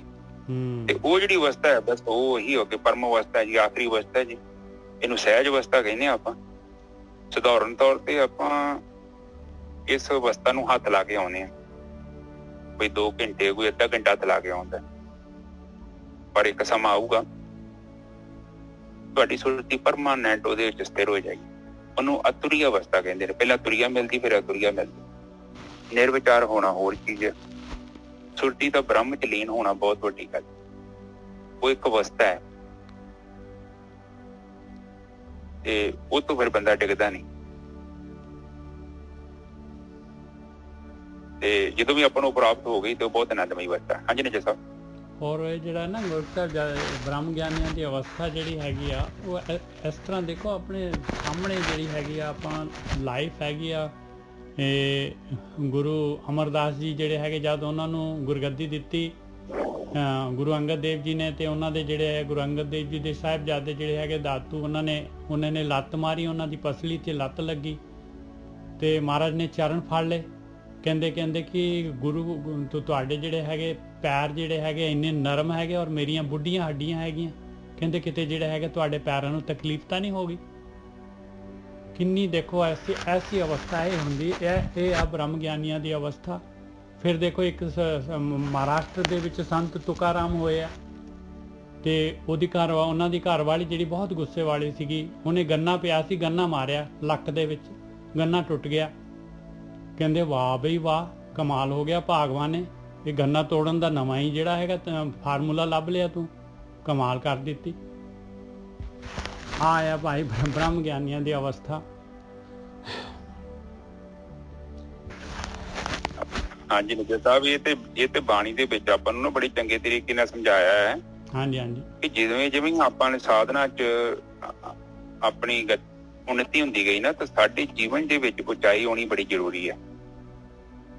ਔਰ ਇਹਦੇ ਲਈ ਕੋਈ ਜ਼ਿਆਦਾ ਸਮਾਂ ਨਹੀਂ ਲੱਗਦਾ ਨਜਰ ਸਾਹਿਬ। ਇਹ ਤੇ ਤੁਸੀਂ ਸਾਰੇ ਆਨੰਦ ਲੈ ਰਹੇ ਜੋ, ਬਹੁਤ ਥੋੜੇ ਸਮੇਂ ਦੇ ਵਿੱਚ ਬੜੀ ਸ਼ੁੱਧ 6-7 ਮਹੀਨਿਆਂ ਚ ਬੜੀ ਸ਼ਾਨਦਾਰ ਅਵਸਥਾ ਬਣਦੀ ਆ ਜੇਕਰ ਬੰਦਾ ਸਾਧਕ ਹੈ। ਸ਼ਰਧਾ ਦੇਖੋ ਪ੍ਰਮਾਤਮਾ ਦੇ ਘਰ ਚ ਜਦੋਂ ਆਪਾਂ ਜਾਂਦੇ ਹਾਂ ਨਾ, ਤੇ ਬੇਸ਼ੱਕ ਬੰਦੇ ਚ ਸ਼ਰਧਾ ਨਹੀਂ ਵੀ ਹੈਗੀ ਨਾ ਨਜਰ ਸਾਹਿਬ, ਸੰਗਤ ਕਰਨ ਦੇ ਨਾਲ, ਬਾਰ-ਬਾਰ ਸੰਗਤ ਕਰਨ ਦੇ ਨਾਲ ਸ਼ਰਧਾ ਵੀ ਪੈਦਾ ਹੋ ਜਾਂਦੀ ਨਜਰ ਸਾਹਿਬ। ਬਿਲਕੁਲ ਸਹੀ ਗੱਲ ਹੈ, ਬਿਲਕੁਲ ਸਹੀ ਗੱਲ ਹੈ। ਜੈਸੀ ਸੰਗਤ ਤੈਸੀ ਰੰਗਤ। ਹਾਂਜੀ, ਜੈਸੀ ਸੰਗਤ ਤੈਸੀ ਰੰਗਤ। ਹਾਂ, ਕਈ ਬੰਦੇ ਕਹਿੰਦੇ ਵੀ ਜੀ ਨਹੀਂ ਕਰਦਾ। ਮੈਂ ਨਹੀਂ ਕਰਦਾ, ਕੋਈ ਗੱਲ ਨਹੀਂ, ਤੁਸੀਂ ਸੰਗਤ ਸੁਣੋਗਾ। ਸੰਗਤ ਨੇ ਆਪਣਾ ਕੰਮ ਕਰ ਦੇਣਾ, ਤੁਹਾਨੂੰ ਪਤਾ ਵੀ ਨਹੀਂ ਲੱਗਦਾ। ਇਹ ਕੁਦਰਤੀ ਹੈ। ਸਾਬਣ ਵੇਖ ਲਓ, ਸਾਬਣ ਜਦੋਂ ਲਾਉਂਦੇ ਕੱਪੜੇ ਨੂੰ, ਫਿਰ ਉਹ ਡਜ਼ਨਟ ਮੈਟਰ ਕਿੰਨੀ ਮੈਲ ਲੱਗੀ ਹੈ ਕੱਪੜੇ ਨੂੰ, ਉਹਨੇ ਆਪਣਾ ਕੰਮ ਕਰਨਾ। ਹੌਲੀ ਹੌਲੀ ਕਰਕੇ ਉਹਨੇ ਤੰਦਾਂ ਦੇ ਵਿੱਚੋਂ ਮੈਲ ਨੂੰ ਕੰਗੋਲ ਕੇ ਕੱਢੀ ਜਾਣਾ। ਇਸੇ ਤਰ੍ਹਾਂ ਸੰਗਤ ਵੀ ਹੈ, ਉਹ ਸਾਡੇ ਚਿੱਤ ਦੇ ਅੰਦਰ ਜਿਹੜੇ ਹੁੰਦੇ ਨੇ ਸੰਸਕਾਰ, ਉਹਨਾਂ ਨੂੰ ਨਸ਼ਟ ਕਰਦੀ ਹੈ। ਹਾਂਜੀ ਨਜਰ ਸਾਹਿਬ। ਹੁਣ ਅੱਗੇ ਮਹਾਰਾਜ ਜਿਹੜੇ ਹੈਗੇ ਆਪਣੇ ਸਰੀਰ ਨੂੰ ਜਿਹੜਾ ਹੈਗਾ ਸੰਬੋਧਨ ਕਰ ਰਹੇ ਆ। ਇਹ ਸਰੀਰਾ ਮੇਰਿਆ ਇਸ ਜਗ ਮੈਂ ਆਇਕ ਹੈ, ਕਿਆ ਤੁਧ ਕਰਮ ਕਮਾਇਆ। ਹੁਣ ਸਰੀਰ ਜਿਹੜਾ ਹੈਗਾ, ਸਰੀਰ ਅਧੀਨ ਹੈਗਾ ਆਪਣੇ ਮਨ ਦੇ। ਔਰ ਕਿਸੇ ਦਾ ਮਾਈਕ ਢਿੱਡ ਤੇ ਨਾ ਮਾਰਿਆ ਕਰੋ, ਪੁੱਤ ਨਾ ਮਾਰਿਆ ਕਰੋ। ਸਿਕੰਦਰ ਜੀ ਮਾਈਕ ਬੰਦ ਕਰ ਦਿਓ ਜੀ ਤੁਹਾਡਾ। ਇਹ ਸਰੀਰਾ ਮੇਰਿਆ ਇਸ ਜਗ ਮੈਂ ਆਇਕ ਹੈ, ਕਿਆ ਤੁਧ ਕਰਮ ਕਮਾਇਆ। ਕਹਿੰਦੇ ਹੈ ਮੇਰੇ ਸਰੀਰ ਕੀ ਹੈ? ਮਨ ਨੂੰ ਐਡਰੈਸ ਕਰ ਰਹੇ ਆ ਕਿ ਤੈਨੂੰ ਸਰੀਰ ਮਿਲਿਆ, ਮਨੁੱਖੀ ਸਰੀਰ ਮਿਲਿਆ ਆ, ਤੇ ਮਨੁੱਖੀ ਸਰੀਰ ਦੇ ਨਾਲ ਤੂੰ ਕੀ ਕੀਤਾ ਹੈ ਦੱਸ। ਹੁਣ ਹਾਲ ਜਿਹੜੇ ਜੇ ਅੱਜ ਆਪਾਂ ਜਿਹੜੇ ਹੈਗੇ ਇਸ ਸੰਸਾਰ ਤੋਂ ਚਲੇ ਜਾਈਏ, ਆਪਣਾ ਸਰੀਰ ਜਿਹੜਾ ਹੈਗਾ, ਸਰੀਰ ਤੇ ਆਤਮਾ ਜੋ ਜੀਵ ਵੱਖ ਹੋ ਜਾਏ, ਤੇ ਦੱਸੋ ਬਈ ਹੁਣ ਆਪਾਂ ਨੇ ਕੀ ਕਮਾਈ ਕੀਤੀ ਆ? ਆਪਾਂ ਦੇਖ ਲਈਏ, ਘੋਖ ਲਈਏ। ਇਸ ਤਰੀਕੇ ਦੇ ਨਾਲ ਮਹਾਰਾਜ ਕਹਿੰਦੇ ਹਾਲੇ ਵੀ ਭਾਈ, ਹਾਲੇ ਵੀ ਦੇਖ ਲਾ ਪਿਆਰਿਆ, ਜੇ ਆ ਗਿਆਨ ਸੁਣ ਰਿਹਾ ਆ ਤੇ ਵਿਚਾਰ ਕੇ ਦੇਖ ਲਾ ਵੀ ਕੀ ਹੈ ਤੇਰੇ ਪੱਲੇ। ਕੀ ਤੂੰ ਮਨੁੱਖੀ ਜੂਨ ਦੁਬਾਰਾ ਤੈਨੂੰ ਮਿਲ ਸਕਦੀ ਹੈ? ਤੂੰ ਕਹੇਂਗਾ ਉੱਥੇ ਵੀ ਮੈਨੂੰ ਮਨੁੱਖੀ ਜੂਨ ਦੇ ਦਿਓ, ਮੈਂ ਤਾਂ ਭੁੱਲ ਗਿਆ ਸੀਗਾ। ਨਾ, ਇਹ ਤਾਂ ਇੱਥੇ ਦੁਨੀਆ 'ਚ ਹੀ ਨਹੀਂ ਹੁੰਦਾ। Ignorance of law is not no excuse. ਵੀ ਮੈਨੂੰ ਪਤਾ ਹੀ ਨਹੀਂ ਸੀਗਾ ਭਈ ਰੈੱਡ ਲਾਈਟ ਜੰਪ ਕਰਨੀ ਹੈ। ਨਾ, ਕਹਿੰਦੇ ਤੂੰ ਪਹਿਲਾਂ ਸਰੀਰ ਦਿੱਤਾ, ਉਹਦਾ ਕੀ ਕਰਕੇ ਆਇਆ ਹੈ? ਇਸ ਕਰਕੇ ਇਸ ਸਵਾਲ ਦਾ ਜਵਾਬ ਆਪਾਂ ਨੇ ਹਮੇਸ਼ਾ ਆਪਣੇ ਕੋਲ ਰਹਿਣਾ ਚਾਹੀਦਾ ਹੈ। ਸਰੀਰ ਦੇ ਬਾਅਦ ਜਿਹੜਾ ਹੈਗਾ ਆਪਾਂ ਨੇ ਕੀ ਜਵਾਬ ਦੇਣਾ ਉੱਥੇ। ਇਹ ਸਰੀਰਾ ਮੇਰਾ, ਉਹੀ ਕੁਐਸਚਨ ਇੱਥੇ ਮਹਾਰਾਜ ਕਰ ਰਹੇ ਆ। ਇਹ ਸਰੀਰਾ ਮੇਰਿਆ ਆਪਣੇ ਆਪ ਨੂੰ, ਇਹ ਸਰੀਰਾ ਮੇਰਿਆ ਇਸ ਜਗ ਮੈਂ ਆਇਕ ਹੈ, ਕਿਆ ਤੁਧ ਕਰਮ ਕਮਾਇਆ। ਤੂੰ ਦੱਸ ਕੀ ਕੀਤਾ ਹੈ, ਕੀ ਕਰਮ ਕੀਤਾ ਹੈ? ਇਹਦਾ ਮਤਲਬ ਕਰਮ ਦੀ ਸੁਤੰਤਰਤਾ ਆਪਾਂ ਨੂੰ। ਹੁਣ ਉਹ ਪੁੱਛ ਰਿਹਾ ਭਾਈ ਉਹ ਕਰਮ ਕਰ ਲਿਆ ਜਿਹੜਾ ਕਰਮ ਕਰਨਾ ਸੀ ਤੂੰ? ਕੇ ਕਰਮ ਕਮਾਇਆ ਤੂੰ ਸਰੀਰਾ ਜਾਂ ਤੂੰ ਜਗ ਮੈਂ ਆਇਆ। ਮੇਰੇ ਸਰੀਰਾ, हे ਮੇਰੇ ਮਨਾ, ਤੂੰ ਮਨੁੱਖੀ ਜੂਨ ਮਨੁੱਖੀ ਸਰੀਰ ਆ ਤੇਰੇ ਕੋਲ, ਤੂੰ ਕੀ ਕਰਮ ਕਮਾਇਆ ਆ ਜਿਹੜਾ ਤੂੰ ਸੰਸਾਰ ਦੇ ਵਿੱਚ ਆਇਆ ਹੈ? ਜਿਨ ਹਰ ਤੇਰਾ ਰਚਨ ਰਚਿਆ ਸੋ ਹਰ ਮਨ ਨਾ ਵਸਾਇਆ। ਕਹਿੰਦੇ ਤੂੰ ਤਾਂ ਕੁਛ ਵੀ ਨਹੀਂ ਕੀਤਾ। ਜਿਸ ਮਾਲਕ ਪਰਮਾਤਮਾ ਨੇ ਤੈਨੂੰ ਮਿਲਾਇਆ ਆ ਇਹ ਸਰੀਰ ਔਰ ਜਿਹੜਾ ਹੈਗਾ ਇਹ ਜਿਉ, ਇੰਨਾ ਜਿਹੜਾ ਹੈਗਾ ਸੁਰਤ ਮਤ ਮਨ ਬੁੱਧ, ਇੰਨਾ ਸੋਹਣਾ ਸਰੀਰ ਦਿੱਤਾ, ਇੰਨਾ ਸਾਰੀ ਸੁਵਿਧਾਵਾਂ ਦੇ ਰਿਹਾ ਆ, ਇੰਨੇ ਰਸ ਦੇ ਰਿਹਾ ਹੈ ਤੈਨੂੰ, ਤੇ ਉਸ ਮਾਲਕ ਪਰਮਾਤਮਾ ਨੂੰ ਜਿਹਨੇ ਤੈਨੂੰ ਬਣਾਇਆ ਆ ਕਹਿੰਦੇ ਉਹ ਮਨ 'ਚ ਨਹੀਂ ਵਸਾਇਆ ਤੂੰ। ਹੁਣ ਮਨ 'ਚ ਕਿਵੇਂ ਵਸੂਗਾ? ਗੁਰ ਪ੍ਰਸਾਦੀ ਹਰ ਮਨ ਵਸਿਆ ਪੂਰਬ ਲਿਖਿਆ ਪਾਇਆ। ਕਹਿੰਦੇ ਗੁਰੂ ਦੇ ਪ੍ਰਸਾਦ ਦੇ ਨਾਲ ਮਨ 'ਚ ਵਸਣਾ ਸੀਗਾ, ਬ੍ਰਹਮ ਗਿਆਨ ਲੈਣਾ ਸੀਗਾ ਤੂੰ, ਔਰ ਪਿਛਲੀ ਜੇ ਕਮਾਈ ਹੈਗੀ ਉਹਨੇ ਐਡੀਸ਼ਨ ਹੋ ਜਾਣਾ ਸੀਗਾ। ਗੁਰ ਪ੍ਰਸਾਦੀ ਹਰ ਮਨ ਵਸਿਆ ਪੂਰਬ ਲਿਖਿਆ ਪਾਇਆ, ਕਹੇ ਨਾਨਕ ਇਹ ਸਰੀਰ ਪ੍ਰਵਾਨ ਹੁਆ ਜਿਨ ਸਤਿਗੁਰ ਸਿਉ ਚਿਤ ਲਾਇਆ। ਕਹਿੰਦੇ ਭਾਈ ਉਹ ਸਰੀਰ ਪ੍ਰਵਾਨ ਹੋ ਜਾਂਦਾ ਆ ਜਿਸ ਨੇ ਸਤਿਗੁਰੂ ਦੇ ਅਨੁਸਾਰ, ਸਤਿਗੁਰੂ ਦੇ ਹਿਸਾਬ ਦੇ ਨਾਲ, ਬ੍ਰਹਮ ਗਿਆਨ ਦੇ ਹਿਸਾਬ ਦੇ ਨਾਲ ਆਪਣਾ ਚਿੱਤ ਜਿਹੜਾ ਹੈਗਾ ਉਹ ਜਿਹੜਾ ਹੈਗਾ ਆਤਮਾ ਦੇ ਵਿੱਚ ਲੀਨ ਕੀਤਾ।